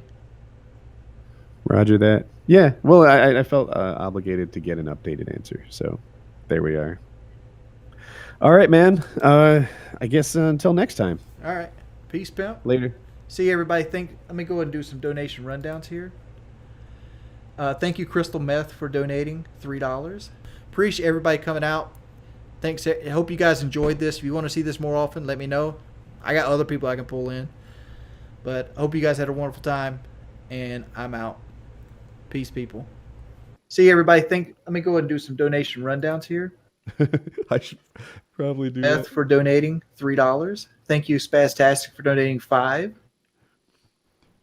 Thank you, Delazio, for donating $4. Thank you, Ian Sharpshooter, for donating $3. You got Peter Story. Oh, I left his call. At some point, I'm going to have to figure out how to get into the right call. Anyway, guys, I think I'm going to call this a wrap here. Thank you so much to all the guys who supported the stream. I hope you got what you were looking for. I think we can do it again. But yeah, so hey, that was my stream, and thanks for hanging out with me.